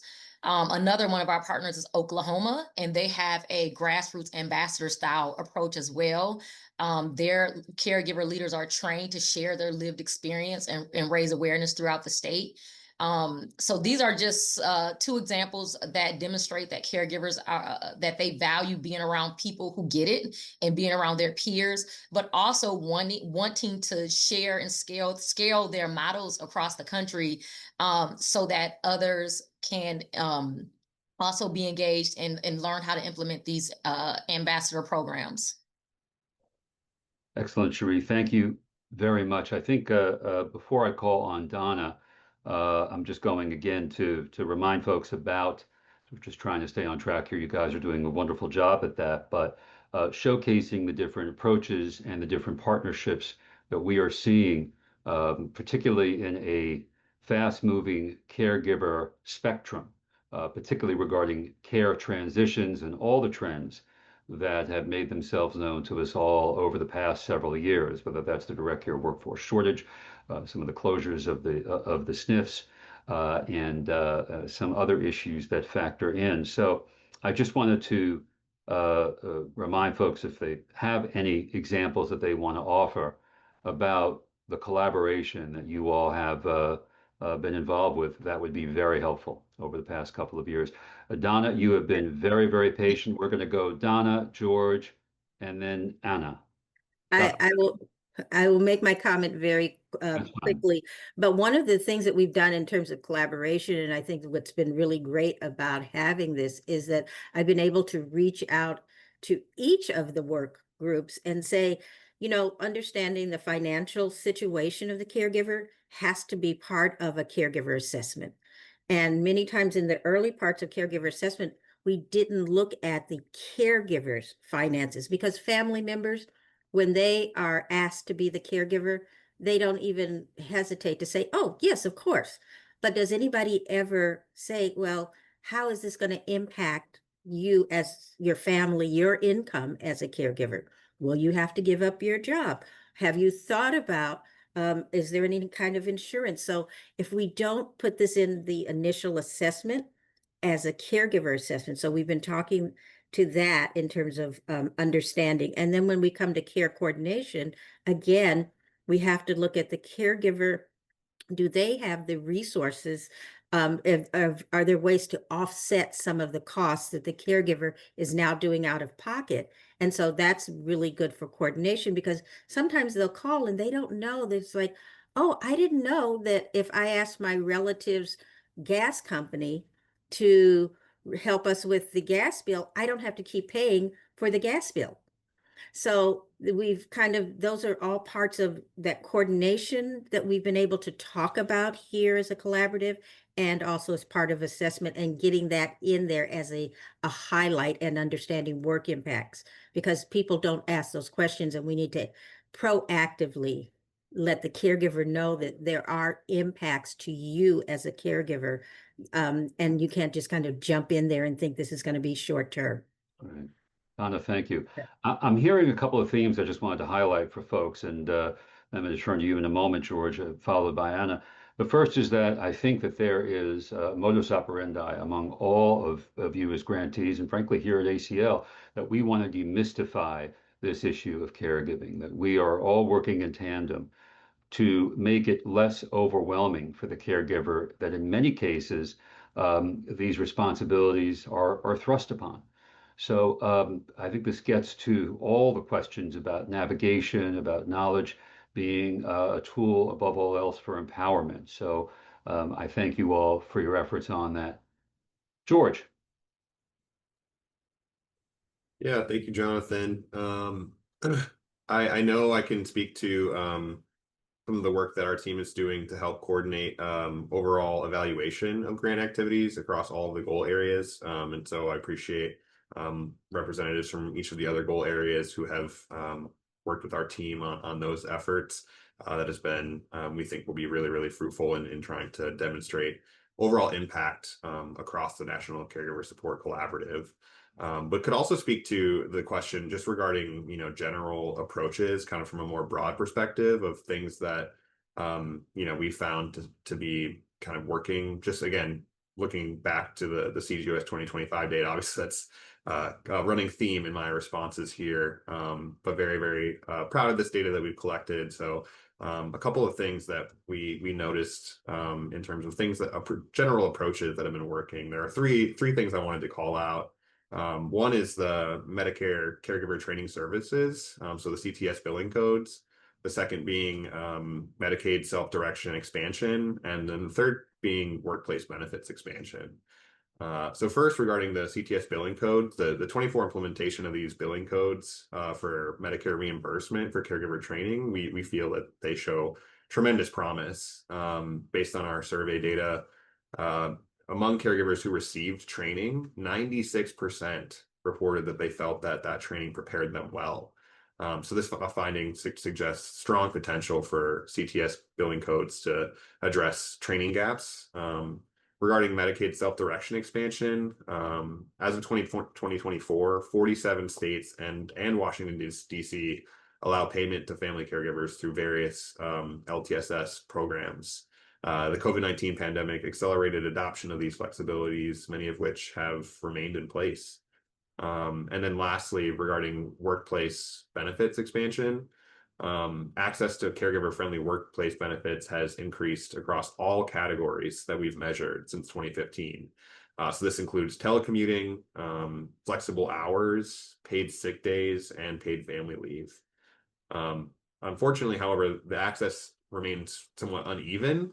There's a bit of a discrepancy between salaried and hourly workers, but that suggests opportunities for policy intervention, including paid family and medical leave policies, and trying to identify ways to incentivize employers to expand benefits specifically to hourly workers. So just a couple of I think approaches that we've seen that could show promise in the future. Thank you, George. Appreciate it. Anna, of Goal 2. Yeah, thank you so much. Transactions and coordination. Go ahead, please. Yeah, I also just wanted to contribute really briefly. Like for us, with our lens and conversations often in the healthcare space, I think the really massive value to the partnerships across the goals and the programs. So having folks contribute to our steering committee and take part in that work, helping to address and elevate the critical issues like assessing caregiver financial strain, as Donna was just mentioning. Like these are things that we wouldn't be doing nearly as well or as completely without the collaboration of the other partners here. And also we always share their resources with our connections and our network whenever possible, and have really benefited from the other grantees doing the same for our trainings and getting us connections and closer opportunities to do more and to spread the work farther. So we're just really grateful to be part of the network. Thank you very much, and thank you for all of you from learning from one another and from sharing the information that you can to the optimal level. I know that George had mentioned, for instance, by the way, speaking of different features and of our RAISE and SGRG councils, George had mentioned some advancements in the Centers for Medicare and Medicaid Services, particularly Medicare, and some of the coding. And we have as you know, federal advisory members that are a part of both of the councils respectively. And I did want to salute, for instance, Jody Sumeraki and her efforts to educate and engage and frankly empower us to some of those changes at ACL. And there's just a host of examples that I simply don't have time to give about the other federal advisory members and what they have done from their different departments. So my thanks to them as members of the council. I would like to, if we can, spend the remaining moments that I have before we open it up to council questions. So to the council members, I'm putting you all on notice to get your questions prepared for this group. And if you can, give them the third degree. I did want to focus a bit on outcomes, particularly as we take stock of the national strategy update efforts this year. Through the efforts on your individual projects as grantees, what outcomes do you feel are having or have had the most impact on assisting caregivers, and how have you documented these results? Any thoughts on outcomes or outcomes that you feel are still continuing or needed if they are not, if they have not materialized just yet? All right. George Keppers of Goal 5 and Research and Evaluation. Go ahead. I think that's an appropriate place to begin on research and evaluation. Then we'll go to Sarah Maloney of Care Navigation. Thank you both. Thank you. Yeah, can draw attention to a couple of things that we've been working on for the Goal 5 team, the work of the Care And George, Network. if I could just interrupt you, do you need us to refer back to your slides for this answer, or are you good? No, not for this one. Cool. Thank you. All right. Thank you. Yeah, so one thing is we've been developing some actionable resources for caregiving providers. A sub-grantee on our team is US Aging, so appreciate to have them working both on their goal as well as a subcomponent of our goal. We've been drafting a compendium of evidence-based caregiving interventions. So this represents a major step towards translating research in the caregiving space into practice. So the resource that we're developing, basically what it does is it synthesizes intervention studies into structured summaries outlining each program's core components, strategies for implementation, evidence of effectiveness, and as well as target populations. So this compendium that we're developing directly supports AAAs and other providers in identifying, adapting, and implementing interventions that address the needs of diverse caregiving populations.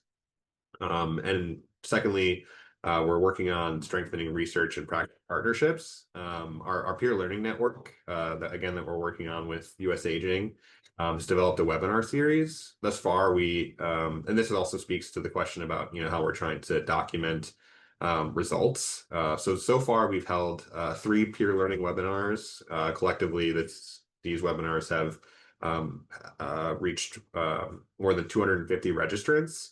The goal here of this webinar series is mainly to establish direct channels between caregiving researchers and aging network providers. So these events are intended to raise awareness of research priorities and highlight successful AAA researcher partnerships and providing practical models that organizations can replicate to enhance their programs. Ultimately, the goal here is to build partnerships between the caregiving research community and service providers who are on the front lines, and ultimately trying to incorporate the experience and work of folks who are working with caregivers directly so that we can make sure that the research that's being conducted on a national level is ultimately modeled based on the actual needs and ultimately with the goal in mind of reaching caregivers themselves.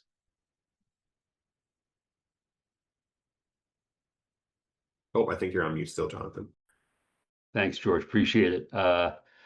I knew I'd mess up somehow on the audio or the video feed, but let's go to Sarah Maloney of Care Navigation, if we can.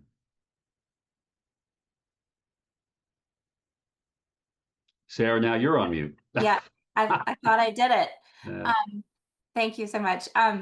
So as I mentioned, caregiver navigation is such a new term, and there's really not a lot of research out there on what makes for good outcomes on caregiver navigation. So with our program sites, we have developed a research tool that looks at caregiver burden, intent for placement, and confidence in caregiving skills and abilities, as well as looking at unmet needs and satisfaction.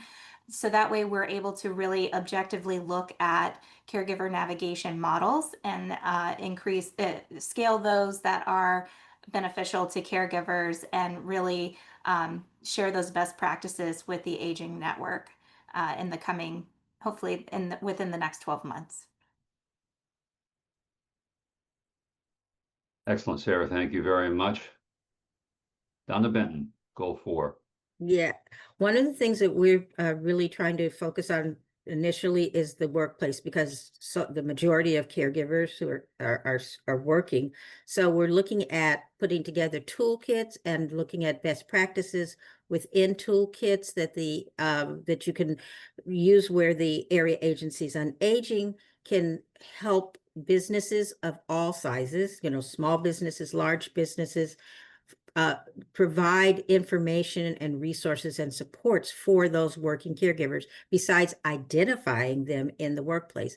You mentioned earlier that a lot of the current focus has been on people that are non-hourly, but this part of our goal is to have models of tools that are can be used for hourly workers. And we have 3 pilot programs that will be funded to work with businesses, both governmental businesses.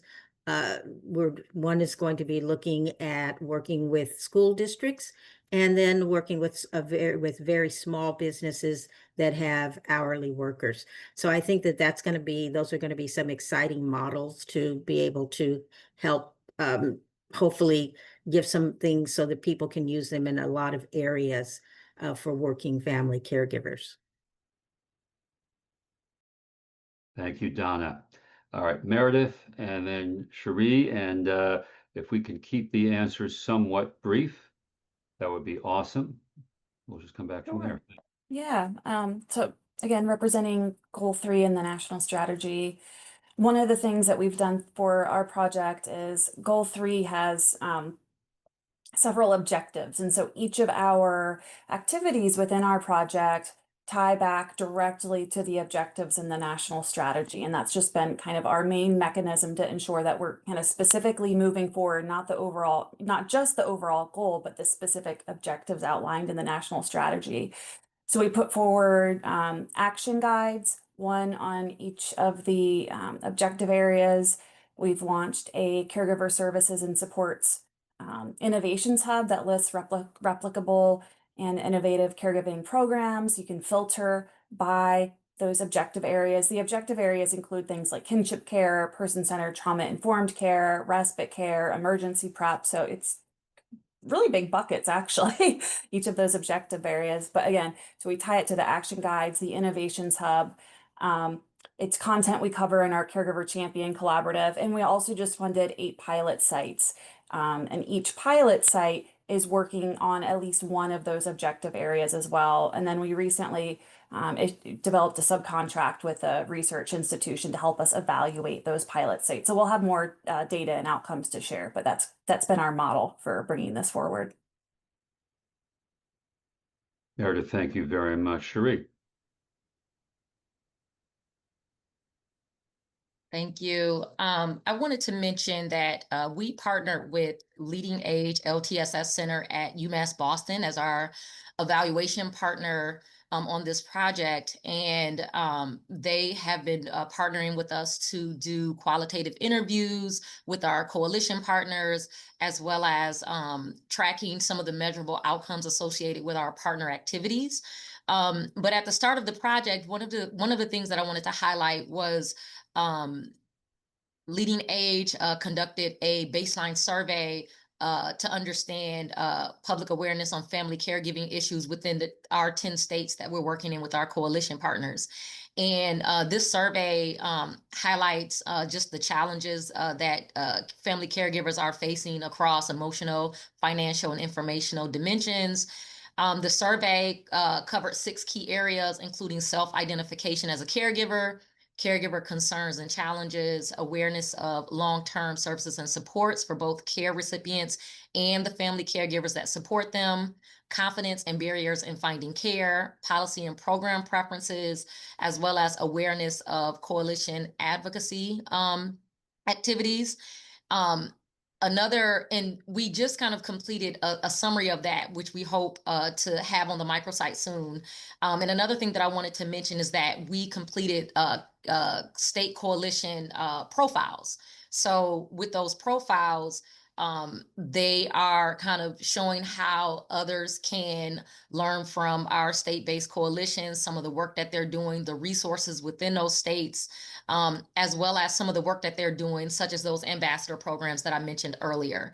And that work will be on the microsite as well very soon. Thank you. Sheree, thank you very much. What I want to do is open it up now to some questions that are popping up from the public, and we're getting several questions actually on kinship care. So I'm going to put this. I guess I feel like I'm on Jeopardy here. Put this answer in the form of a question, if I can. A person is inquiring that they're having a struggle navigating services within the kinship care space, particularly among for both new and for established caregivers. So the person is very, very eager to see how they can partner and collaborate on this with different area agencies on aging and other social service agencies within their area. So, Sarah, this might be appropriate for you, but can you talk about the interplay between kinship caregivers and care navigation, and perhaps how AAA, such as yourself at US Aging, work in tandem with other social service agencies in that realm? Sure. Thank you. So the Older Americans Act has the Title III-E National Family Caregiver Support Program, and this is available through all area agencies on aging throughout the United States. So always reach out to your local area agency on aging. If you need help finding your area agency on aging, feel free to reach out to US Aging or our Elder Care Locator, which is available. You can get the information off of our website. But within the Family Caregiver Support Program, it supports family caregivers, including grandparents raising grandchildren or those kinship caregivers. So there's a lot of resources and programs available through your area agency on aging, and they're always looking for community-based organizations to partner with as well. So they're a really good resource to find in your community to get connected. They might not be the place to go that has the resource, but they will get you connected to the right place as well. So hopefully that helps. And if you need any assistance with connecting, US Aging is willing to assist. We've talked a lot about trends on this call that we have seen in the caregiving sector. Would any one of you like to discuss the trends that we are seeing in the kinship care space? It seems like there has been a great deal of growth among kinship care and the folks in that space.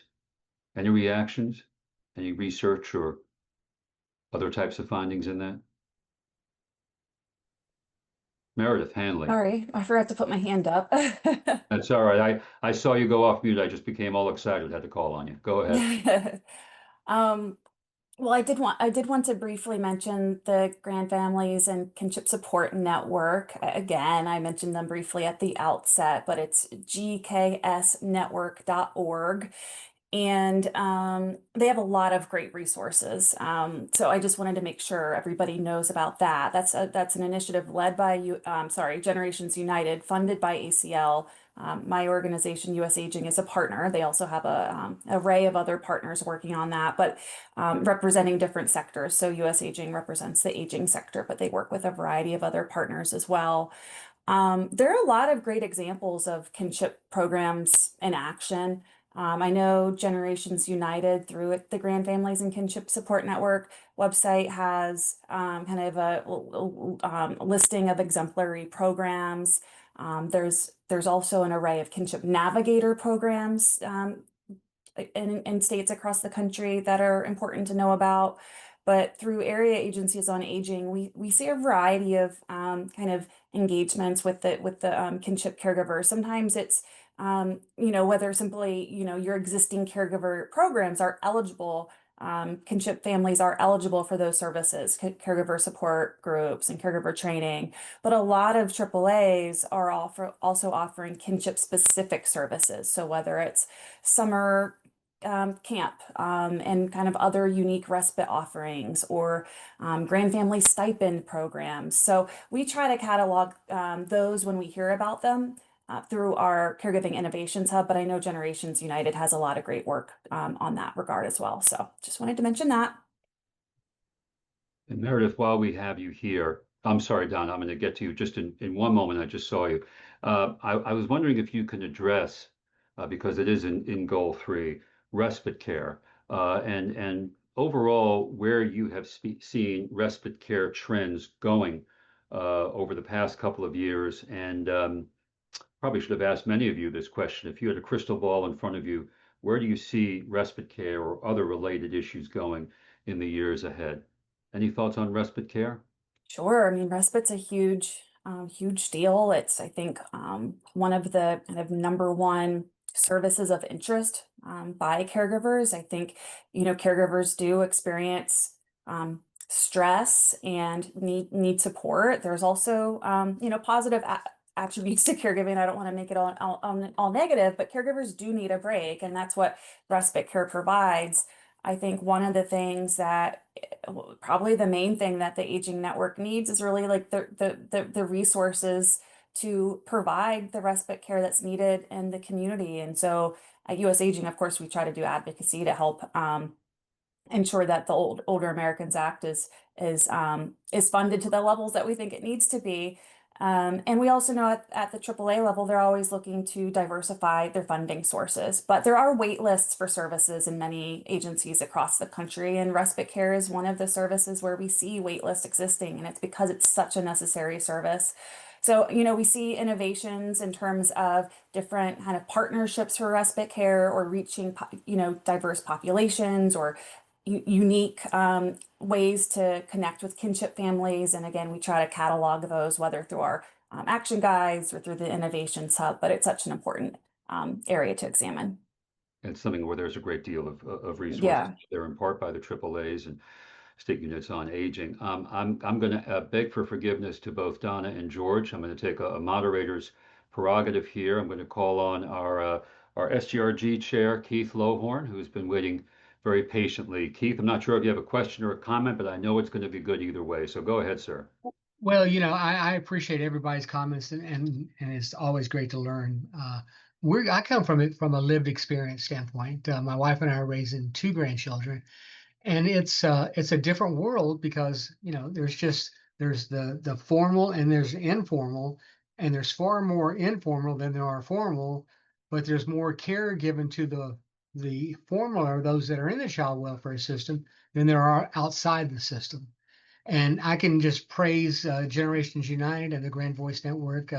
They have been absolutely tremendous. And we believe, or the Grand Voice Network believes, I should say, I can speak for them, that the opioid settlement dollars that are flowing down from all the drug monies and the drug companies, and even though it's a state problem for each state, that we feel that grandparents and kinship caregivers deserve a huge portion of that instead of it going to some of the more things that have they've been given money to for the last 50, 75 years.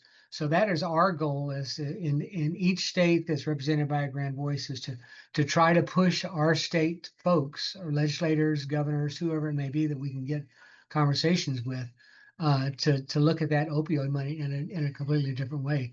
And I can speak highly of the AAAs. I will tell you the AAA here in where I live in Huntsville, Alabama, has been nothing but tremendous for us, and we've got a great partnership with my organization called Grandparents as Parents, and they have been nothing but fabulous for us. So thank you for everyone. But we always like to think and hope that you think about the informal side as well as the formal side.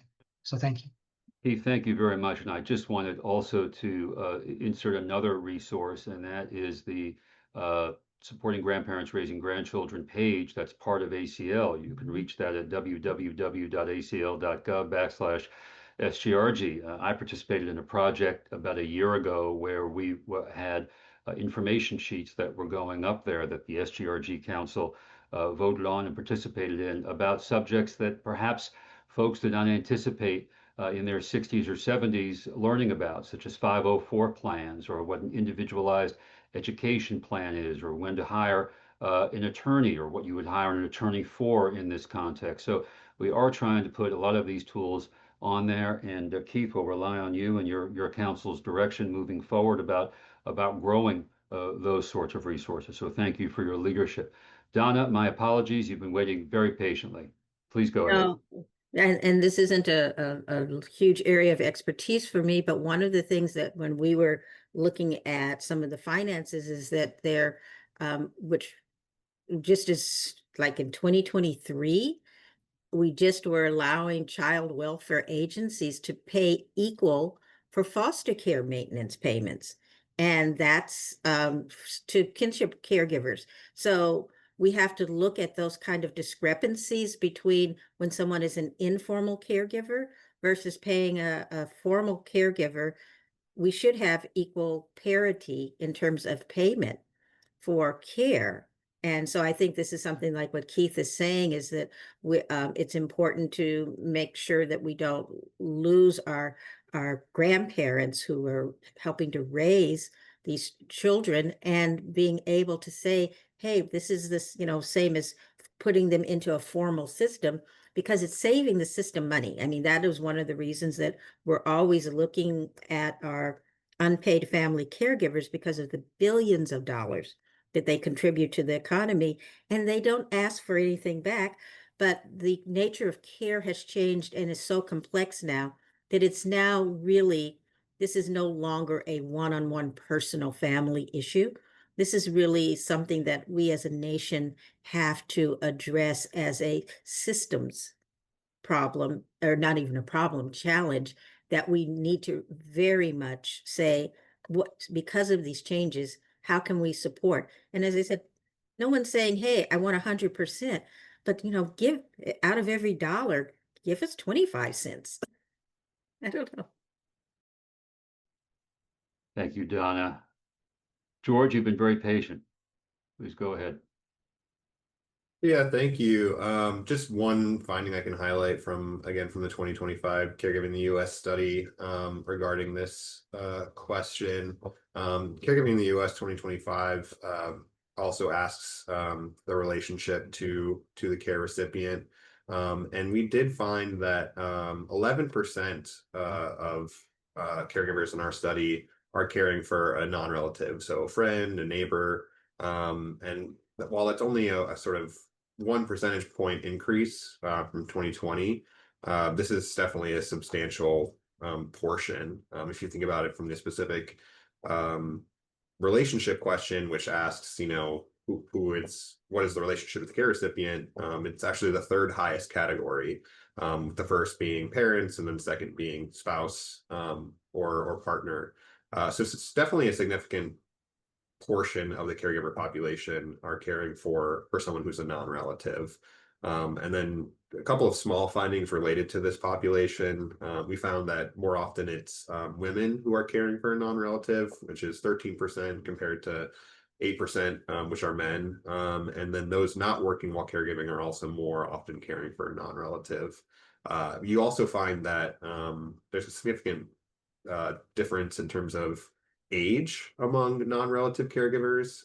So 16% in the 65 to 74 age category, and 16% in the 75 plus, compared to only 11% in the 18 to 49 age category, and only 8% in the 50 to 64 age category. So we're finding that more often women and more often older Americans who are caring for someone in kind of the kinship context. Thank you. Thank you. I know that George and many others have been throwing a lot of different data your way throughout this call, and we will be making in the next couple of weeks the PowerPoints and different slides available to you all, in addition to a recording of this joint council meeting. But again, it will be in a few weeks. We just have to go through some processing on a few fronts. Meredith, I'm going to bring this back to you. It looks like in our remaining moments, there is a question from a member of the public that it's actually brilliantly written. caregiving counseling within AAAs, and I'm going to do a little edit there and talk about, or ask you to talk maybe about, besides AAAs, SUAs, or other entities, what is caregiver counseling? Is this information and assistance, or is it education? Does it include mental health supports? And do states decide on the meaning of caregiver counseling? So any thoughts on that from your perspective? Sure. And it's funny. I saw that question in the Q&A box as well. That was actually something we were digging into as we were kind of working on our action guide in this topic. And it's not an area that I don't think ACL's put a lot of definitions forward in. We were looking at the state program report to kind of piece together some definitions. I think it's actually pretty broad from the federal perspective.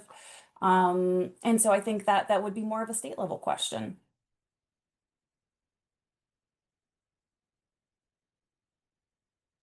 Any thoughts on that, just from in general, in the way of bolstering caregiver resources? Is there a best case practice on what caregiving counseling could mean without getting too much into specifics? We do have some examples in the Innovations Hub.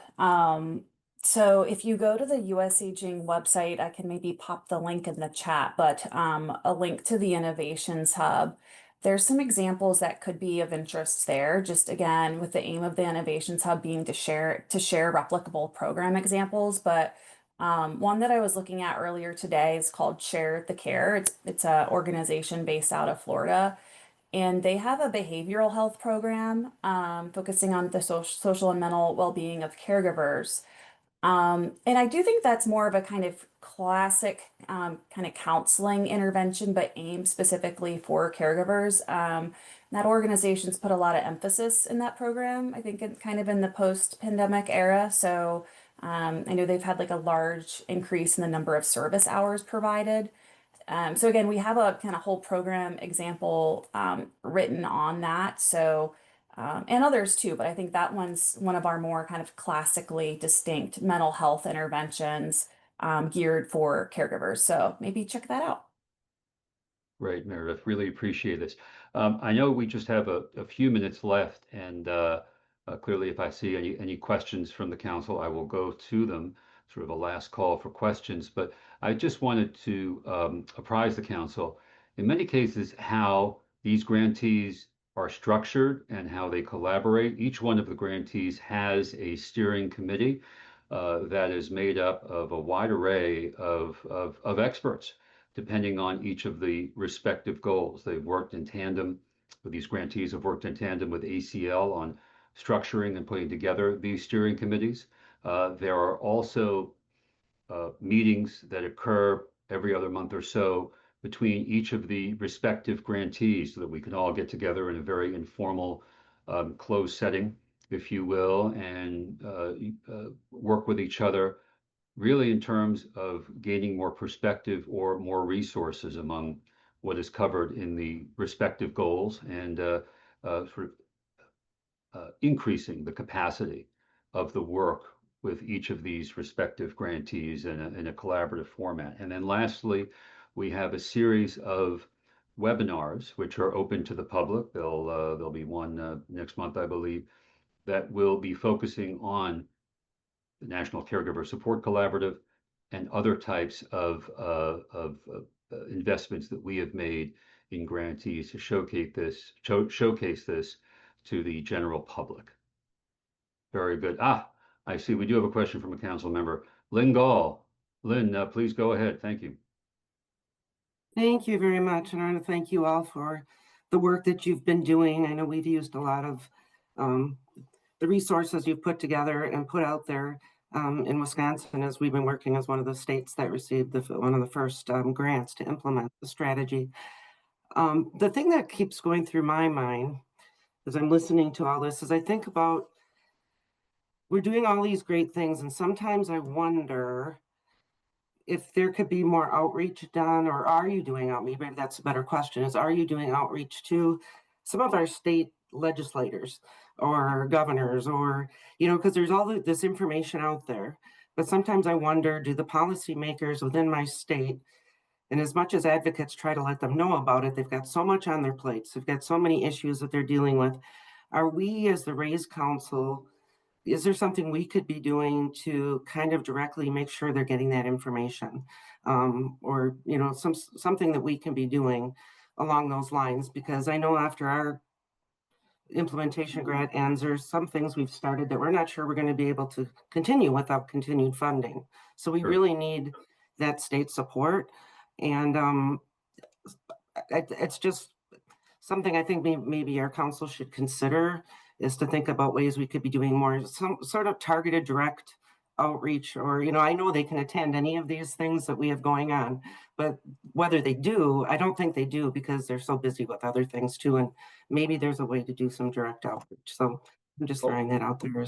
Thank you, Lynn. You know, one of the things that I would suggest is to showcase, when you can, some of the resources that we've already made available. And they could be the 2024 progress report, or certainly when the National Strategy Update is ready for publication, not only send along to different policymakers and representatives the work that we have done on the strategy update, but also the original strategy from 2022. It seems like there needs to be more of a sustained effort to demystify these issues, not just among the caregivers and that sector, if you will, but among public officials of all levels, whether that's local, state, or federal. With that, thank you, Lynn. I know we've got a question from Felicia Walker Hayes. Felicia, go ahead, please. Thank you. Hello. Yes, so I've really enjoyed listening to everyone speaking, and I've been taking notes. I've got a million different questions, but I'll try to keep to just a few, or points even. I was very excited to hear about the CAP-CT, about working with including caregivers as part of the care teams. That's always been a huge thing that I've had an issue with my husband's care teams at times. I was wondering if there's possibly too a way to kind of take that even a step further and actually be getting more involved with the doctors or the med schools, the nursing schools. I feel like there are gaps for certain conditions. And so I will learn something like at a special, like my husband was at Shepherd Center. I will learn something there, and then I will come home to a local hospital and be told, I don't know how to do that, or that's not what I'm getting paid for, or straight up, I'm not doing that sort of thing. I don't know if there's a way to get into those institutions of learning to kind of say, hey, these are places that need attention, if there's a way to possibly find ways to get positions, well, obviously this would be with the employers, but positions to, for people to actually say, hey, I can do this position and get paid for it, to kind of incentivize people with, I guess, special problems or, the kind of different issues. Another thing too, and I know that I think Donna mentioned it, and I think Dr. Keppers talked about some certain things too. I've been caregiving since 2018. And so I've always worked for small businesses. When I tried to balance both, it was very hard. I always had fear for my job. When I finally did leave my job, I lost benefits. Luckily, my husband has benefits. But there are other people who, because he was able to go back to work and his job held his job for him. But there are people out there, like a coworker of mine, who is now becoming a caregiver. She's the upper part of Generation X. Her husband's also that age as well. Personally, I think she needs a caregiver as well. It's taking a toll on her. She's worried she's going to lose her job. She doesn't have the benefits because she makes too much, because she's still trying to work, but she's still missing all of this work and then out on some of the benefits. So kind of getting some connection with that as well. Finding a way to help change caregivers' mindsets. As I've said, I've been doing this since 2018, and I'm just coming to the realization that I do need a break. And not only do I need a break, but I need some fun, and my husband deserves it as well. I mean, you know what I mean? These sort of things.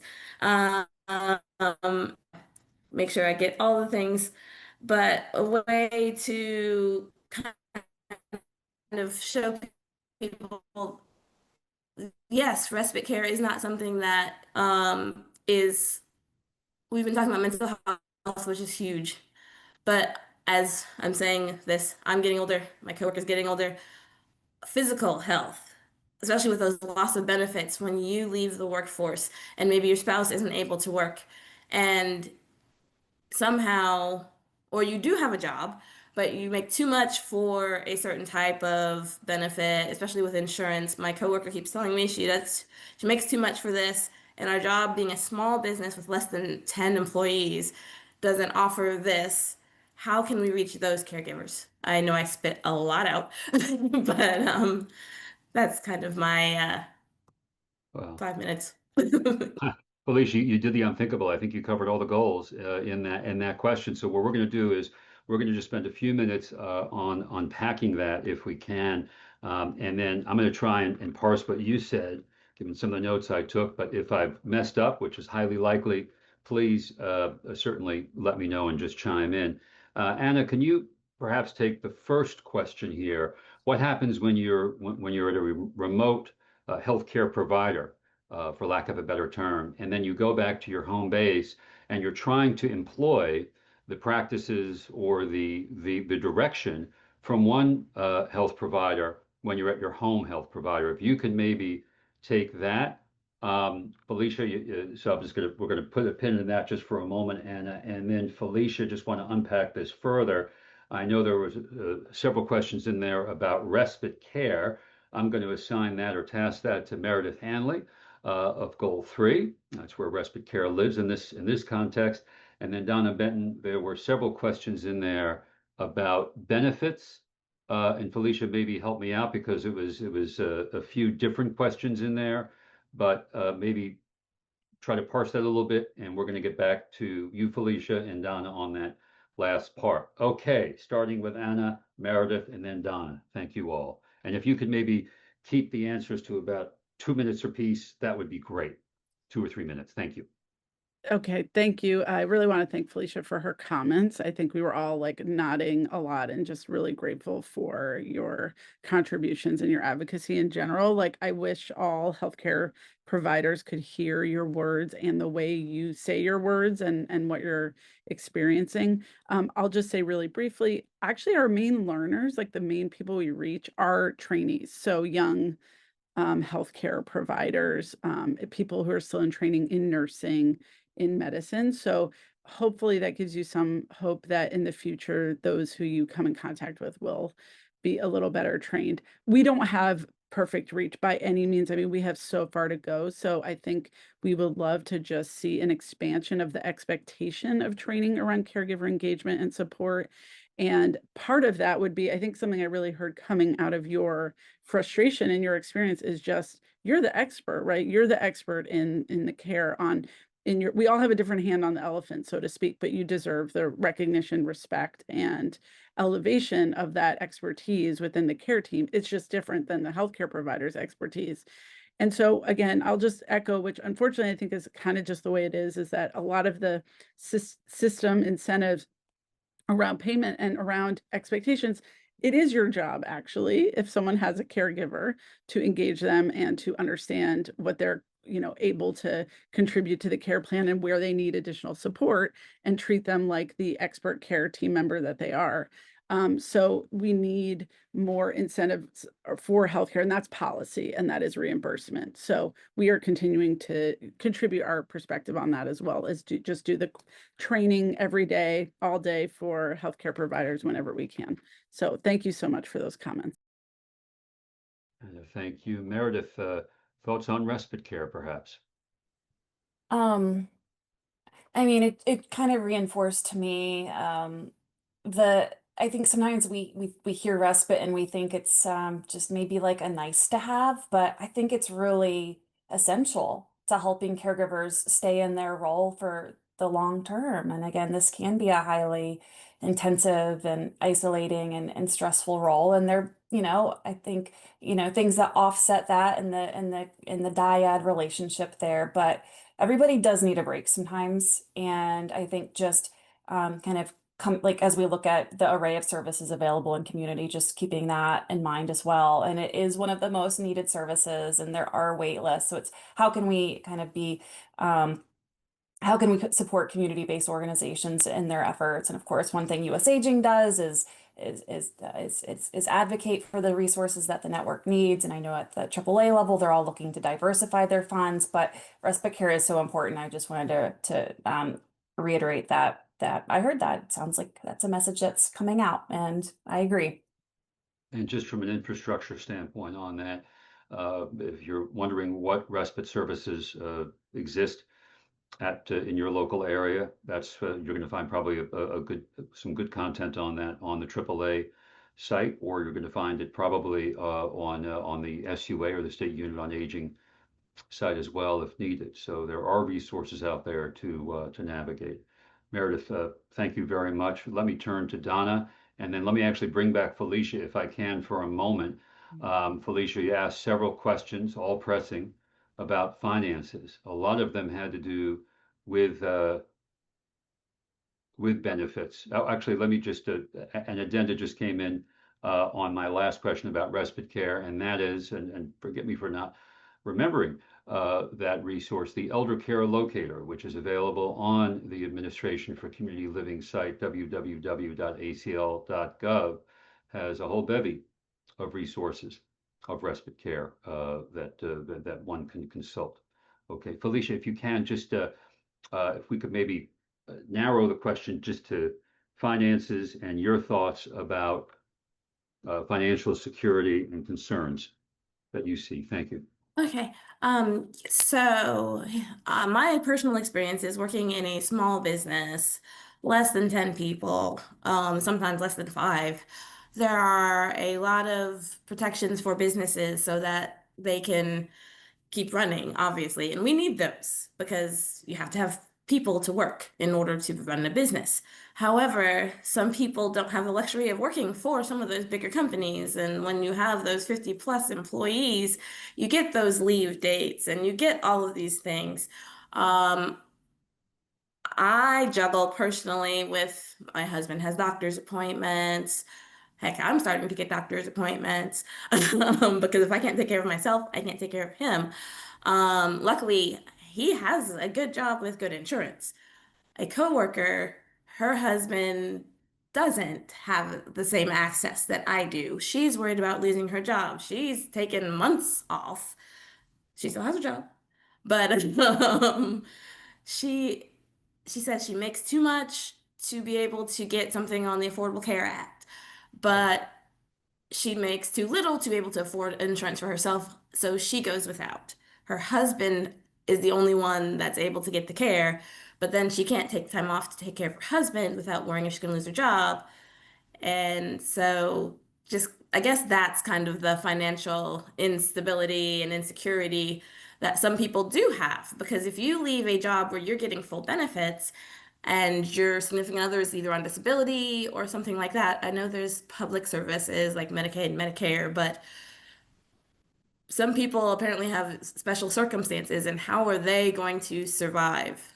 And how can we help these caregivers find the services? Because she keeps telling me I'm alone and I have no help. I have no options.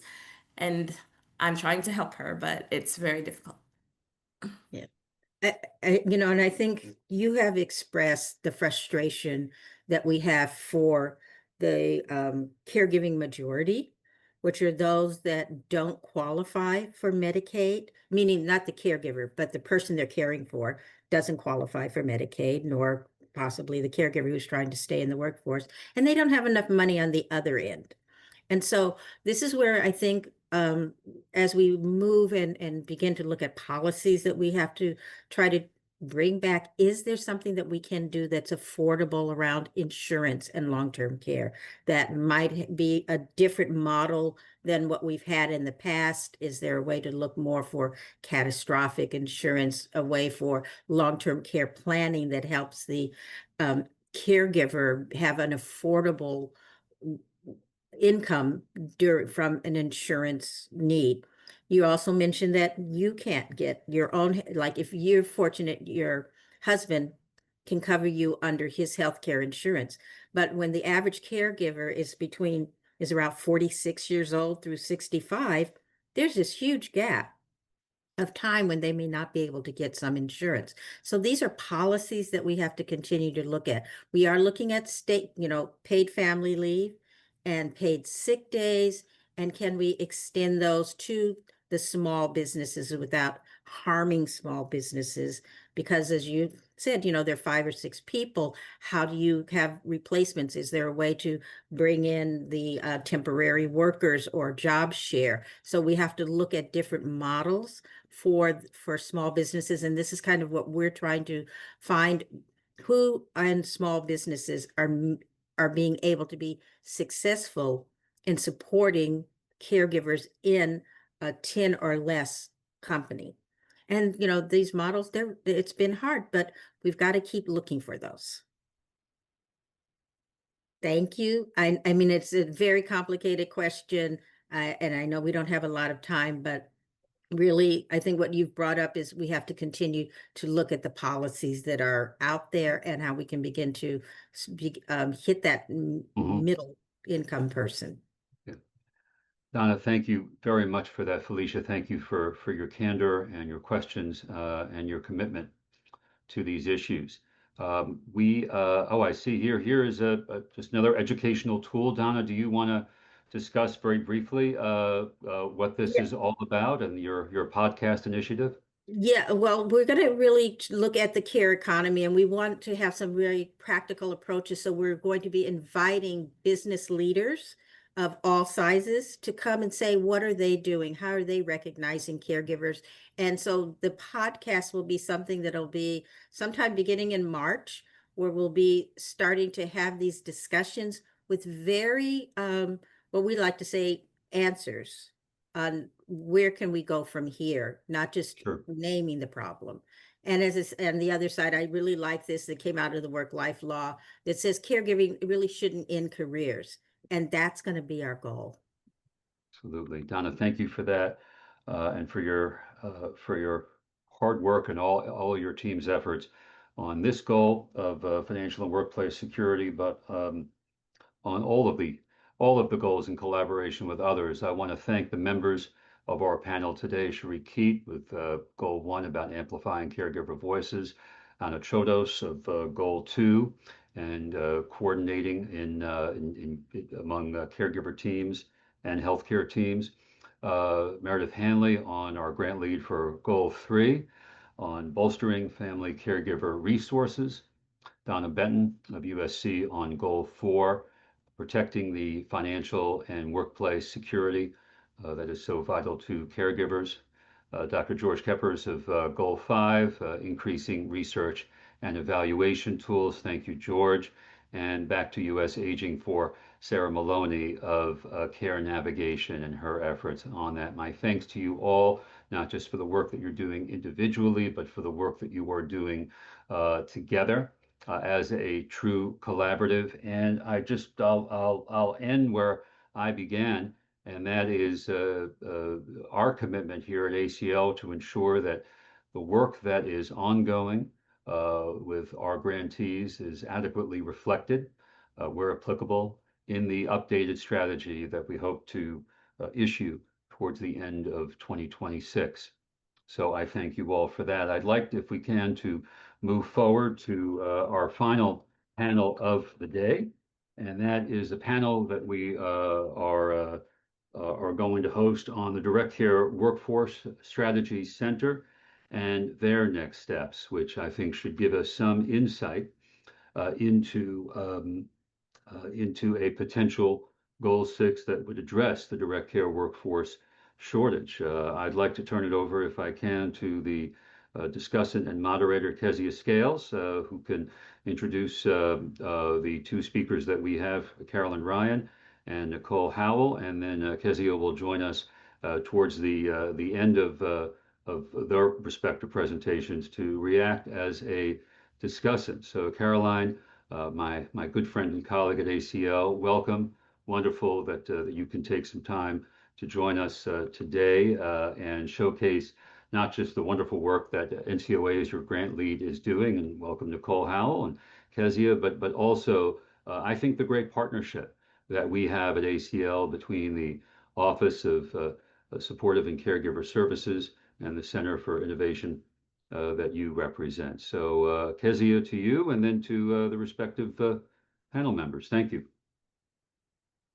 Thank you, Jonathan. I feel a tiny bit like a deer in the headlights because I did not know that I was also introducing Oh, that's, our eminent speakers. you know what, you know what? It could be just a really, just, I didn't mean to put you on the spot, forgive me. Sure. Just a minor introduction about these two, and we can certainly refer it over. I know that Caroline wants to speak first, but Kezia, just as a panel member, maybe just sort of introduce yourself and frame just in a moment or so how you see this issue, as you did so eloquently in our last council meeting back in November. Sure. Well, thank you very much for this opportunity. And thank you to our speakers on this panel at the last part of the agenda today. So I'm Kezia Scales. I'm the Vice President of Research and Evaluation with PHI, which is a national organization that is entirely dedicated to promoting quality jobs for direct care workers as the foundation of quality care for older adults and people with disabilities across settings of care. And I'm so delighted to be a member of the RAISE Family Caregiving Advisory Council, and also to be one of PHI's representatives as part of the national partnership as part of the national partners in the Direct Care Workforce Strategy Center. So this right here, this conversation is right where I want to be with all of you all. And I'm so delighted that Caroline Ryan from ACL, who is the Deputy Director of the Center for Innovation and Partnership, as you can see, is able to be here today and share her expertise. ACL, of course, is the funder of the National Direct Care Workforce Strategy Center and a real champion in this work. And we also have Nicole Howell, who is the director of the Strategy Center and a real passionate expert and advocate on this topic as well. So with that, I will pass it over to you all for the presentation, and then I'll circle back with some discussant comments at the end. Thank you. And Caroline, if possible, maybe we could have you begin and kick off with some remarks, and then hand it over to Nicole. Sure, I'd be happy to. I hope you can hear me okay, Jonathan, Kezia. Okay, I see nodding heads. So thank you, Kezia, for that warm introduction. As was mentioned, I'm the Deputy Director here at ACL of the Center for Innovation and Partnership, and I also lead the ACL team that's working on direct care workforce activities across our agency.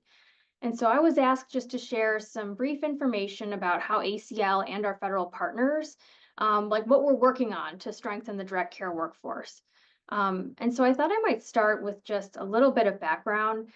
Over the years, ACL and other federal partners have funded a number of projects focused on the direct care workforce shortage. But historically, the work was specific to either a particular agency or a specific program or serving a specific population. But as has mentioned before, COVID happened and the longstanding workforce shortage became a real crisis. And people who depend on this workforce to remain and thrive in the community continue, even to this day, to struggle to find workers and receive enough care. And as has been mentioned previously, it's causing many family caregivers to take on additional and more complex caregiving responsibilities, often at significant cost to physical and mental health and well-being. And I think, as others have also mentioned, the demographics are changing and the demand for direct care workers continues to grow. By 2034, the workforce will need almost 800,000 new direct care jobs to meet the projected demand. This is more new jobs than any other single occupation in the country. So we really felt like with this crisis that there was a need for a new approach, and federal partners across HHS and DOL came together. We decided a coordinated approach was needed to respond to the increasing demand that we were seeing and the challenges that folks are currently facing. So starting in 2022, ACL, the Centers for Medicare and Medicaid Services, CMS for short, the Assistant Secretary for Planning and Evaluation, or ASPE, as well as multiple agencies within the Department of Labor, came together to really start working collectively on several workforce initiatives. And one of the first efforts outside of the gate, it's an early and ongoing collaborative, was designing and implementing the ACL-funded Direct Care Workforce Strategy Center. And I know Nicole is going to share some additional details about the center, but sort of at the federal level, the center was really modeled after that cross-federal partnership across HHS and DOL, and was really designed to encourage cross-sector partnerships and collective action in the field to really try and move the needle in a different way on this critical issue. And so it meant sort of at every aspect, bringing people together. Diverse partners across aging, disability, and workforce coming together to implement the Strategy Center, which is also informed by an advisory committee that includes direct care professionals, people who receive services from direct care workers, and other key stakeholders. And the technical assistance that the Strategy Center offers is also focused on bringing together state partners across aging, disability, Medicaid, and labor, really looking at ways to work together to respond to the workforce shortage across the country and in their states. In addition to the Direct Care Workforce Strategy Center, which you will hear more about, ACL and our federal partners continue to work together. We've collaborated on several initiatives aimed at improving the direct care workforce data collection. And one of our more recent collaborations is a caregiver AI prize competition that Mary Lazare mentioned earlier in the day. This competition, as Mary mentioned, is really focused on how innovative, affordable, AI-enabled tools can help both direct care workers and family caregivers meet increasing in-home care demands without sacrificing quality or safety. It's a really exciting new opportunity, and we're going to be posting more information about the effort on the ACL Caregiver AI website. And Jonathan, I'm not sure if I'll be able to post it in the chat, but I'll make sure to provide the link to the folks who are running the show today to make sure that it goes out to anyone who may be interested. And stay tuned for more information because it is coming soon. So that was really just sort of a brief overview and introduction to ACL's role and some of our work with our federal partners. But really, I'm very excited to turn the presentation over to Nicole now to share more information about the Strategy Center and really what cross-sector teams are doing that is working, to tackle this crisis. So Nicole, I'll turn it over to you. Thank you, Caroline. I am so excited to be with you all today. As you heard, my name is Nicole Howell, and I am the director at Direct Care Workforce Strategy Center. And really what my job is that I get to work together with folks from across the nation who are experts in this field to support states to collectively work to improve the direct care workforce. As Caroline outlined, you have all experienced and know well the challenges associated with caregiving, as well as the rewards. And in 2020, the rest of the world became aware of that as well. And because of those learnings, the Congress administration wisely decided to invest in this and find ways to strengthen and support the direct care workforce. So next slide, please.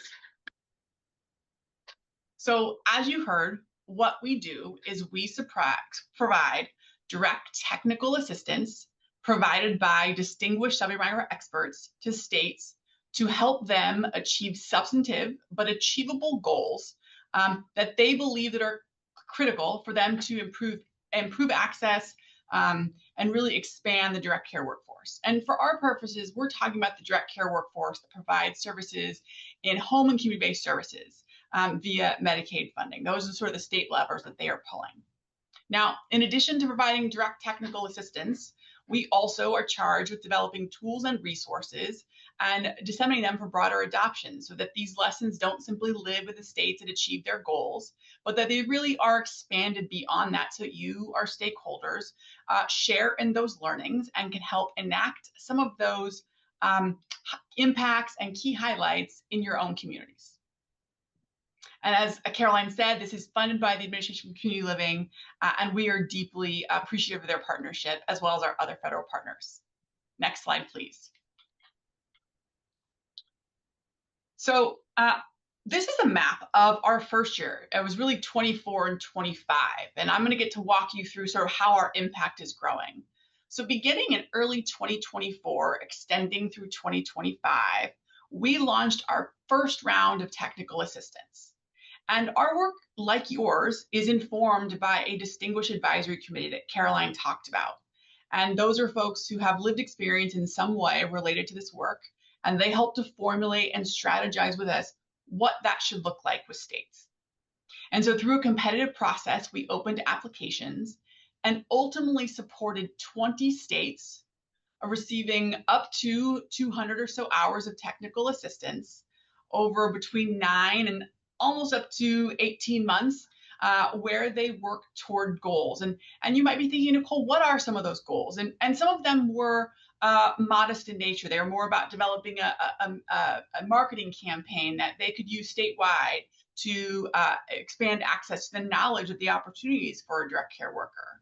And some of them were much deeper. They were about maybe aligning some payment systems. And what we found is several things. And the work of the Strategy Center is really guided by lessons, which is a couple things. This is the critical piece about our work is we don't simply help one entity. It can't just be simply a Department of Aging or Department of Disability or Department of Medicaid Services to address a goal. We are looking for that collective might, that truly the sum is bigger than its parts. And so we convene these cross-state teams to achieve these collective goals, to address this issue from all fronts within sort of a government frame, a state frame of reference. So in our first year, we supported those 20 states. We convened advisory committee members from across this country, and we got to see what would happen. And we truly can learn that over time is when you begin to see that collective impact.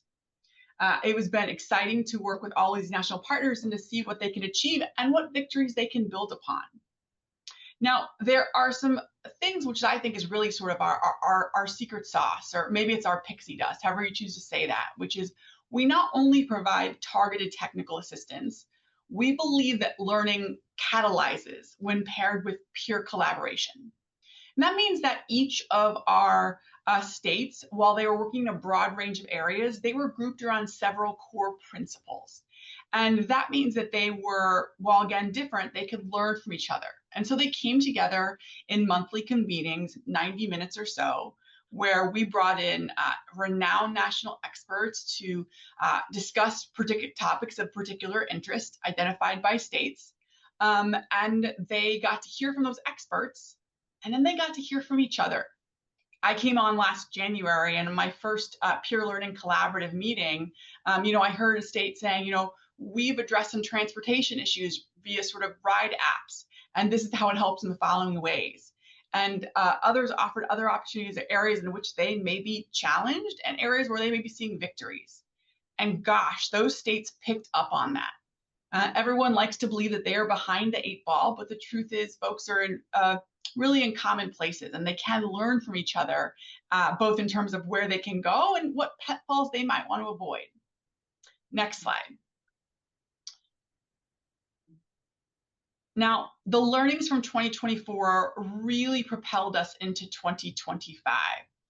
Again, in the first year, we supported 20 cross-state teams through technical assistance and peer learning. And that continued into the summer of 2025. We opened up applications again for the next round of technical assistance, having refined our approach, putting states who are going to receive up to 250 hours of technical assistance. And I'm pleased to say that currently we are supporting 17 states and the Commonwealth of Puerto Rico for a total of 18 teams to make meaningful progress toward their collective goals over 9 and 12 months. We still continue to rely and work collaboratively with our advisory committee and leverage their knowledge and expertise, and we continue to move forward in technical assistance in ways that I think we've significantly refined. So collectively, over 2 years, we have supported 28 cross-state teams to achieve milestones. And I think that they are critical milestones. Next slide, please. Now, we do not do any of this alone. We truly believe in collective impact through partnership. And we have several critical national partners, including from Kezia, whom you are discussing today with PHI, University of Minnesota, Institute of Community Integration, Center for Healthcare Strategies, and the Rocking Stone Group, who lead some of the verticals we're going to talk about in our next slide, and manage and lead our the learnings that happens in the peer learning collaboratives.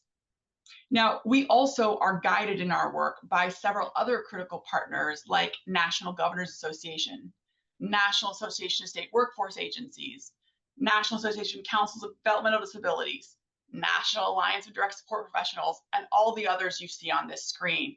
They help to inform our work in terms of pushing out the work that we're doing, extending our reach, helping us to understand their various member perspectives, how our work is hitting, and truly coming together to address this work. We not only are asking states to sort of form cross-functional teams, it's what we do here in the Strategy Center. Next slide, please. So beginning in 2025, having learned from the first year, we have framed our work in terms of the journey of the worker.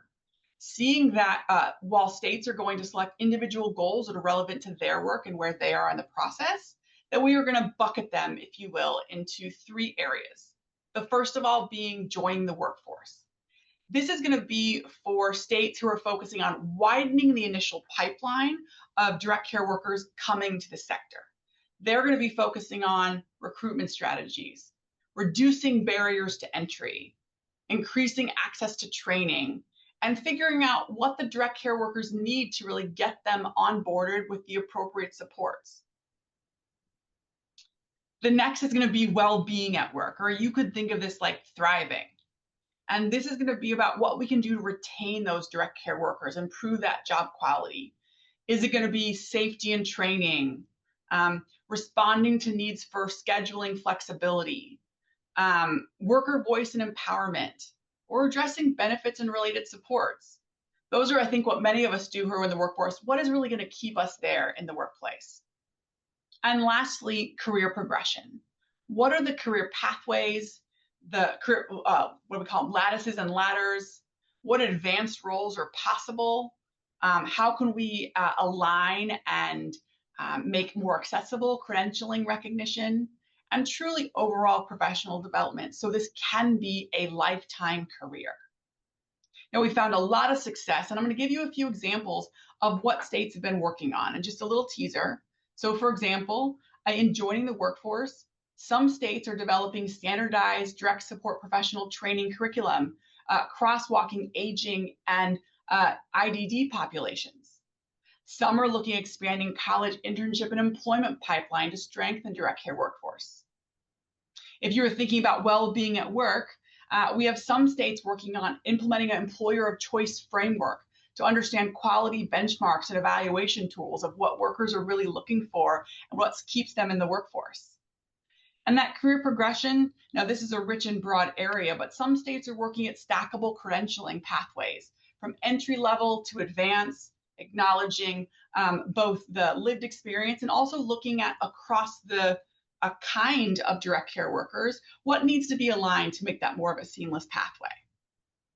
Now, I've got just a few minutes, so I'm going to go through these next few slides really quickly, but you do have them, so I hope you'll refer to them later. Next slide, please. Couple things to highlight of sort of where we've come from. New Jersey is a critical state. They received extended technical assistance of nearly 1.5 years, and through that and their work with PHI and our senior advisor, Serena Lowe, they developed a strategic plan across 6 state agencies that outline things like 40+ recruitment retention strategies, establishing a direct care worker advisory board, and launching a campaign for jobs that care. Now, this may seem like maybe, oh, that seems manageable, okay. But I can't emphasize enough how giving a state extended time to understand their challenges and what they can do to address them and coming together across state agency to figure out what needs to happen to advance change is a true success. And the direct strategic plan went live about 3 weeks ago, and you can access it at the link in the slides. Now, my own home state of Nevada, largely a rural and frontier state, they have been working on, they are a state with these working us 2 years in a row now. And they are developing a statewide career pathway, an infrastructure for recruiting and training personal care attendants. Very exciting. Let's go 2 slides. So next slide and next slide again. I want to highlight this issue is big and broad. Idaho came to this work because of a 2023 report by their legislature that was deeply concerned about the availability of direct care workforce. And so they have partnered with their new managed care organization, who actually has a direct care worker staffer charged with addressing this issue, along with the state agencies, of understanding what is a community plan partnership model, where do they need systems alignment, and particularly how can they make sure that there's caregiving accessibility in rural communities. We don't only focus on older adults, we focus across aging and disability, but in Alabama, they are really looking at what are the supports that the younger care recipients and their families need. How can they have a broader focus and really meet the needs of that community?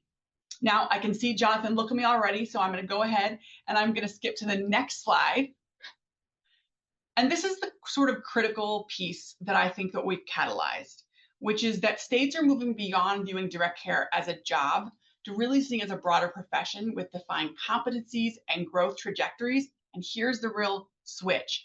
They are seeing this as a broader economic issue, recognizing that in order to keep their economy running, to keep folks of all sectors working, that they will need caregiving support at home.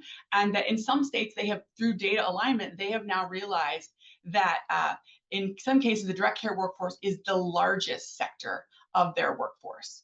These are critical reframings that we would not have seen 3 years ago, and I'm so proud of the states and the subject matter experts for bringing these knowledge. I would highlight New Mexico in this significant shift and really looking at new economic framing.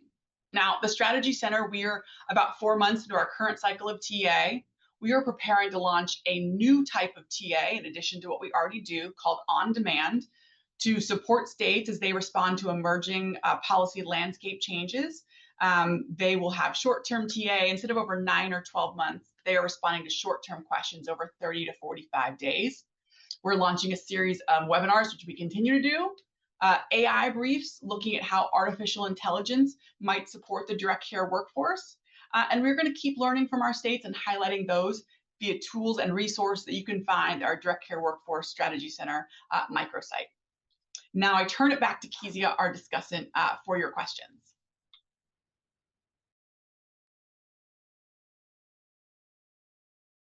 Great. Thank you, Caroline and Nicole, for your presentations.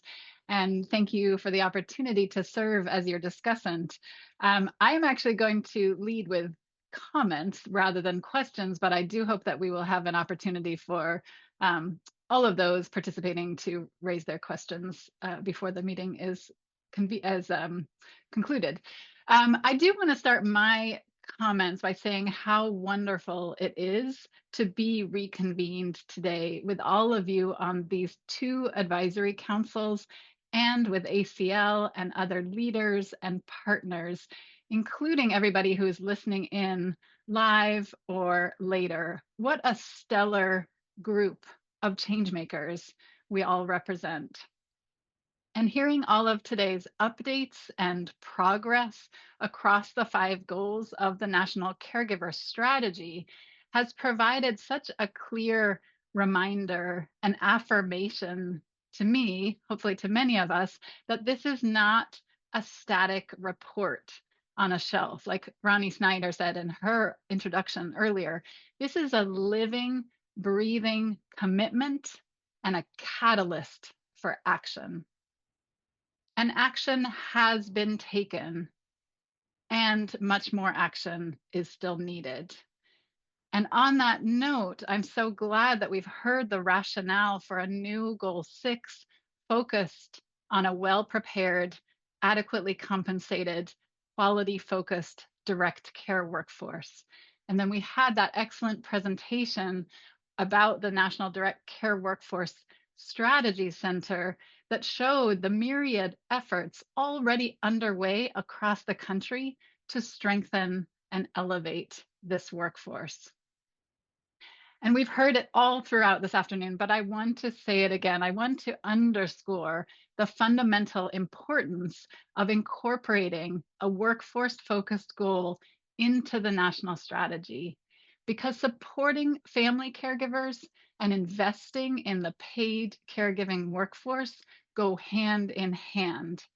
The respite care and ongoing services and supports provided by direct care workers can help family caregivers keep their jobs, maintain financial stability, and take care of their own health and well-being.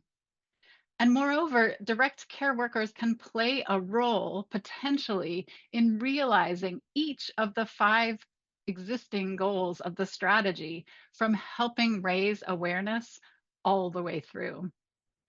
But conversely, and we've heard this again across the afternoon, when direct care workers are not available or accessible or affordable, family caregivers and their loved ones and our communities and our economy all bear the consequences. And that is what's happening now. Direct care jobs are persistently undervalued and inadequately compensated and supported and respected, as Dr. Benton spoke about so cogently earlier. And that is undermining recruitment and retention in this essential workforce, and that is compromising access to care for those who need it. And this workforce crisis, which we have been talking about for far too long, will not be resolved anytime soon without concerted and sustained effort across government and the private sector and the nonprofit and philanthropic sectors, and by individual advocates, all to push forward positive policies and practices and to pull back those that further marginalize and harm this workforce. And that's what the Strategy Center is helping to coordinate and facilitate, that concerted effort. And that's what the proposed Goal 6 will inform and hopefully activate as well. So what I would like to do is just call out 3 cross-cutting themes from what we've heard today about the direct care workforce. The first is that there is already demonstrated commitment and momentum toward change at the federal level and across states. We heard this commitment from Principal Deputy Administrator Lazar earlier.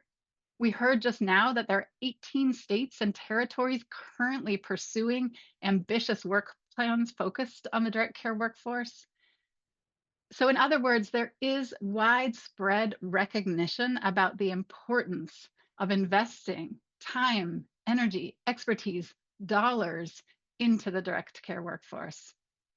So that leaves us, experts and advocates, to focus on making sure that that momentum continues and that all of this investment leads to real meaningful change for workers and those receiving services and their families. And Goal 6 will help with that, as long as it's sufficiently specific and comprehensive.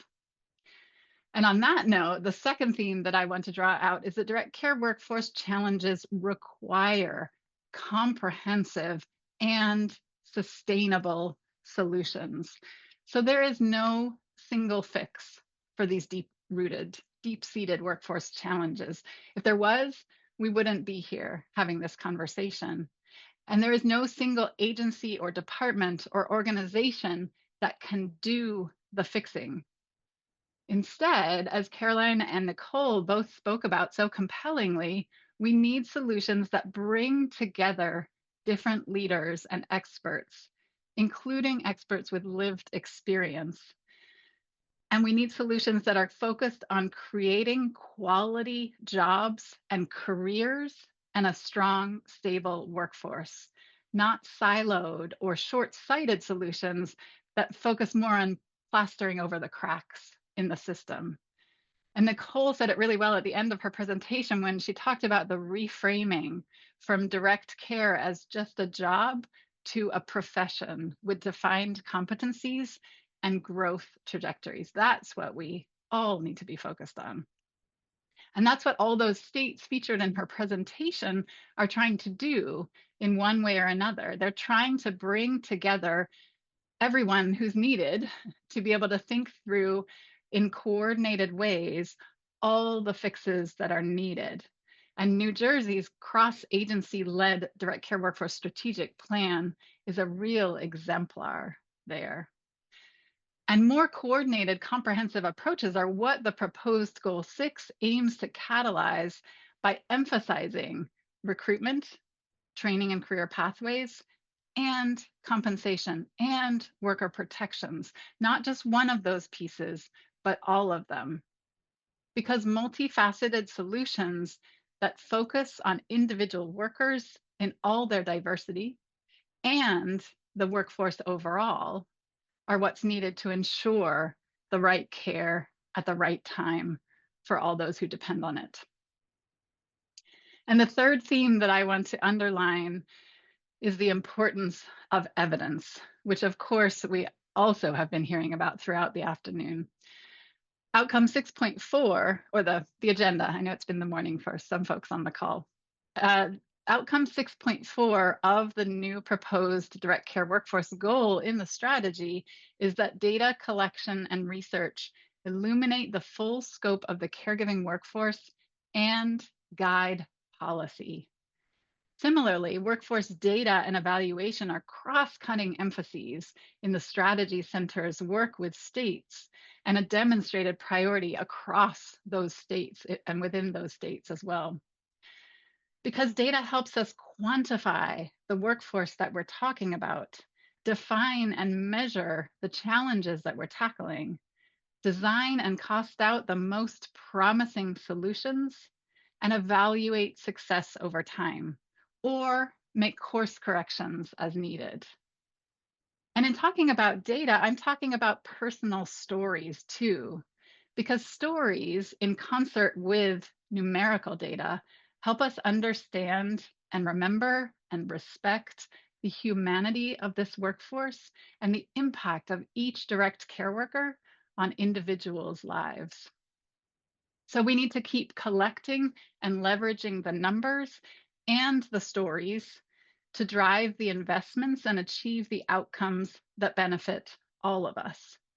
To keep us honest, to keep us moving toward better conditions for direct care workers and the multitudes that they support, rather than losing focus or even slipping backwards on this issue. So to say it all one more time, we need to harness and sustain the current momentum around the direct care workforce as part of the full caregiving ecosystem. We need to work together on comprehensive solutions focused on quality jobs and a well-equipped workforce. And we need to proceed with good information on what's needed and what works. And the new direct care workforce goal, as proposed in the National Caregiving Strategy, is a step in the right direction. So I want to end there with thanks for your time and attention, and hopefully an opportunity for some questions and discussion.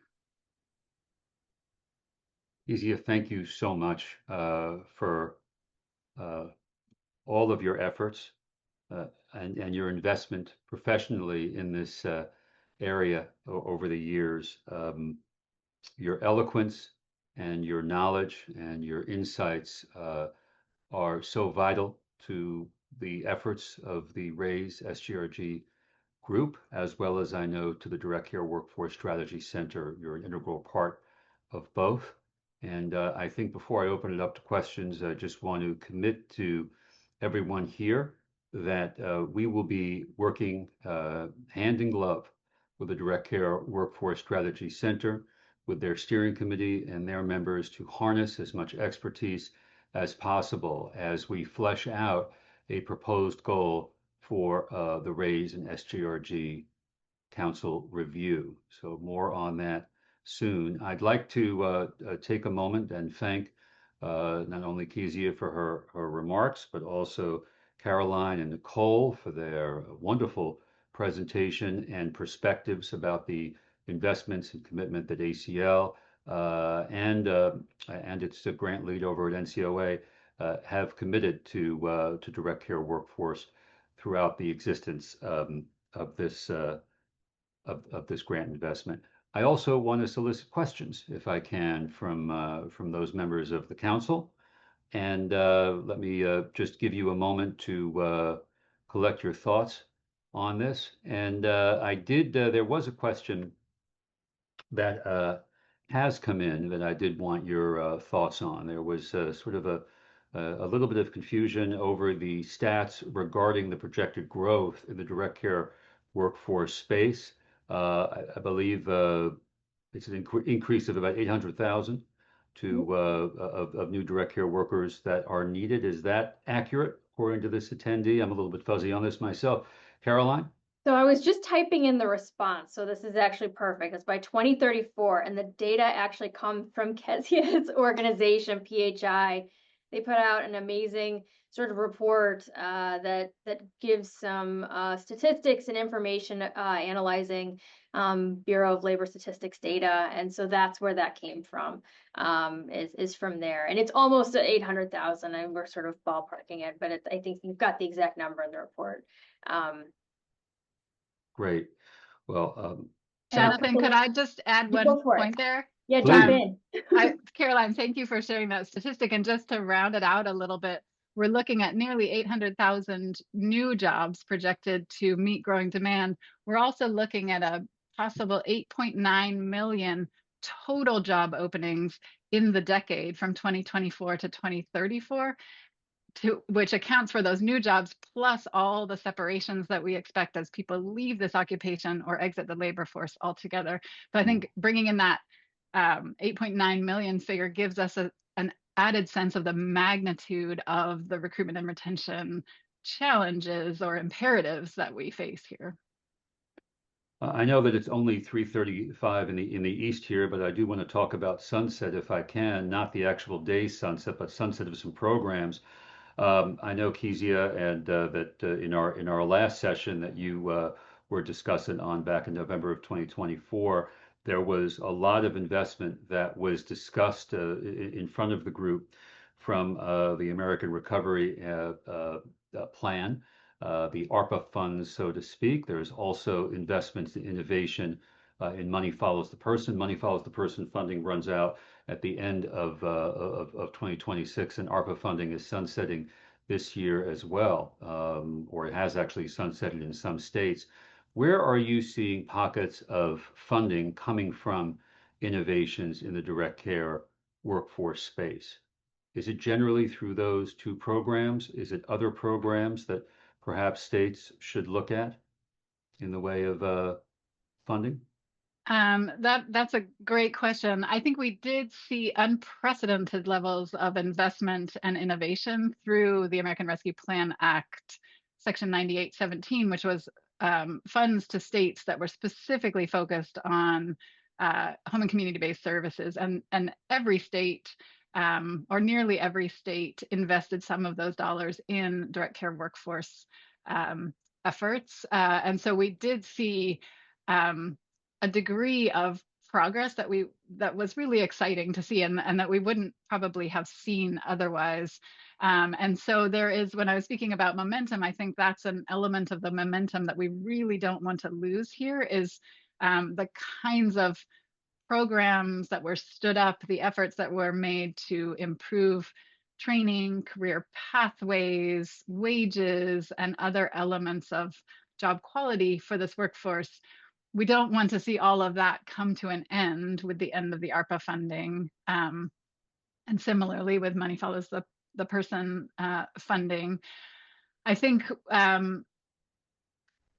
to be frank, going forward, we're going to be thinking about these issues and grappling with these issues in a very different way. And so states are going to be working within a very different reality as they continue to prioritize and invest in the workforce, which I think they want to do and are going to try to do.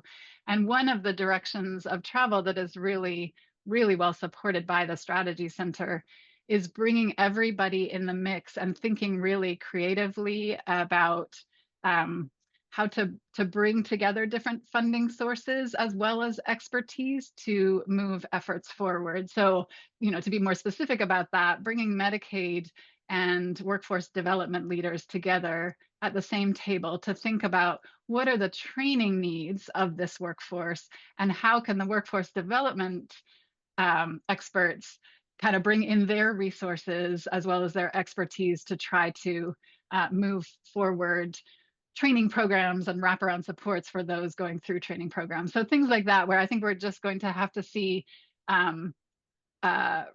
really enhanced levels of creativity and coordination to continue this important work in different fiscal circumstances.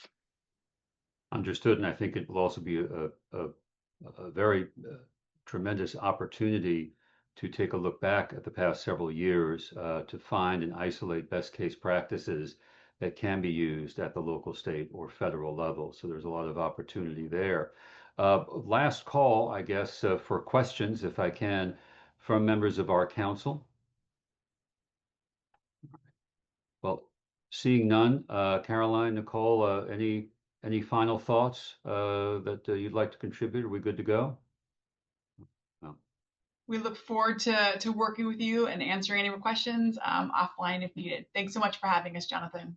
Nicole, thank you. Caroline, thank you. You rest assured, both of you will be very familiar faces to us as we move ahead with the deliberations regarding this update.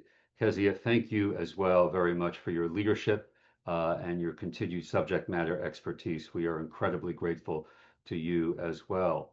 I'd like to turn this over, if I can, to Carrie Benson, who is our Deputy Assistant Secretary of Aging at the Administration for Community Living, to discuss next steps and the adjournment. My thanks to you all for your participation today, and I'm already looking forward to our next session together. Carrie.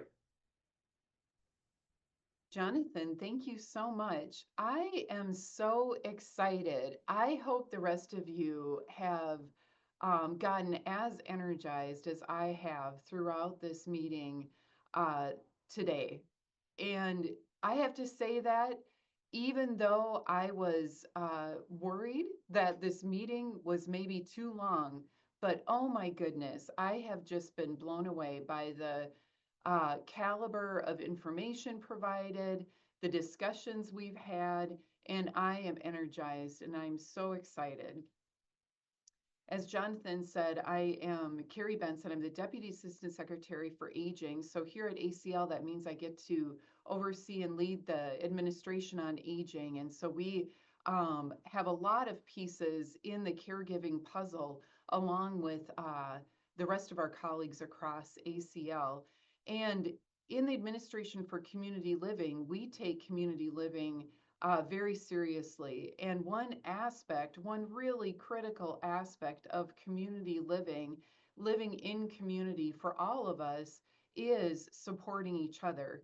And so we have, as Mary Lazare noted at the beginning, we have identified as our top priority to support family caregivers. And really that means to support all of us, to support each other. Whether you're a family caregiver, a close friend caregiver, a neighbor helping out, a volunteer helping out, maybe a direct care worker. If you are not one right now, maybe you have been in the past or will be in the future. As Nikayla shared her reason for getting into the field of aging services, mine is very similar in that it really stemmed from family relationships and being a part of a caregiving family, first for one of my grandmothers and then for my father during my middle school and high school years. So this issue and our work together is near and dear to my heart. And I am so excited to be on this journey with all of you and frankly, to be a part of this movement.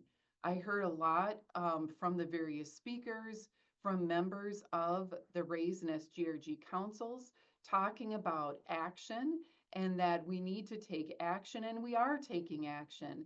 and that this is really what I see as a movement to bring to the next level our services, our system of supports for all of us in our caregiving roles that ebb and flow over the years. And so with that, we've got work to do. We have so much to build on. So I was energized in part by hearing about the progress made since the strategy was first released in 2022. So much progress made, and we have the infrastructure to build on to really bring this to the next level. We've got supports out to states to build statewide systems of supports, statewide systems of direct care workforce in all the ways we just heard about, and all of the aspects of supporting family caregivers. So much to build on. And we have the joint RAISE SGRG councils.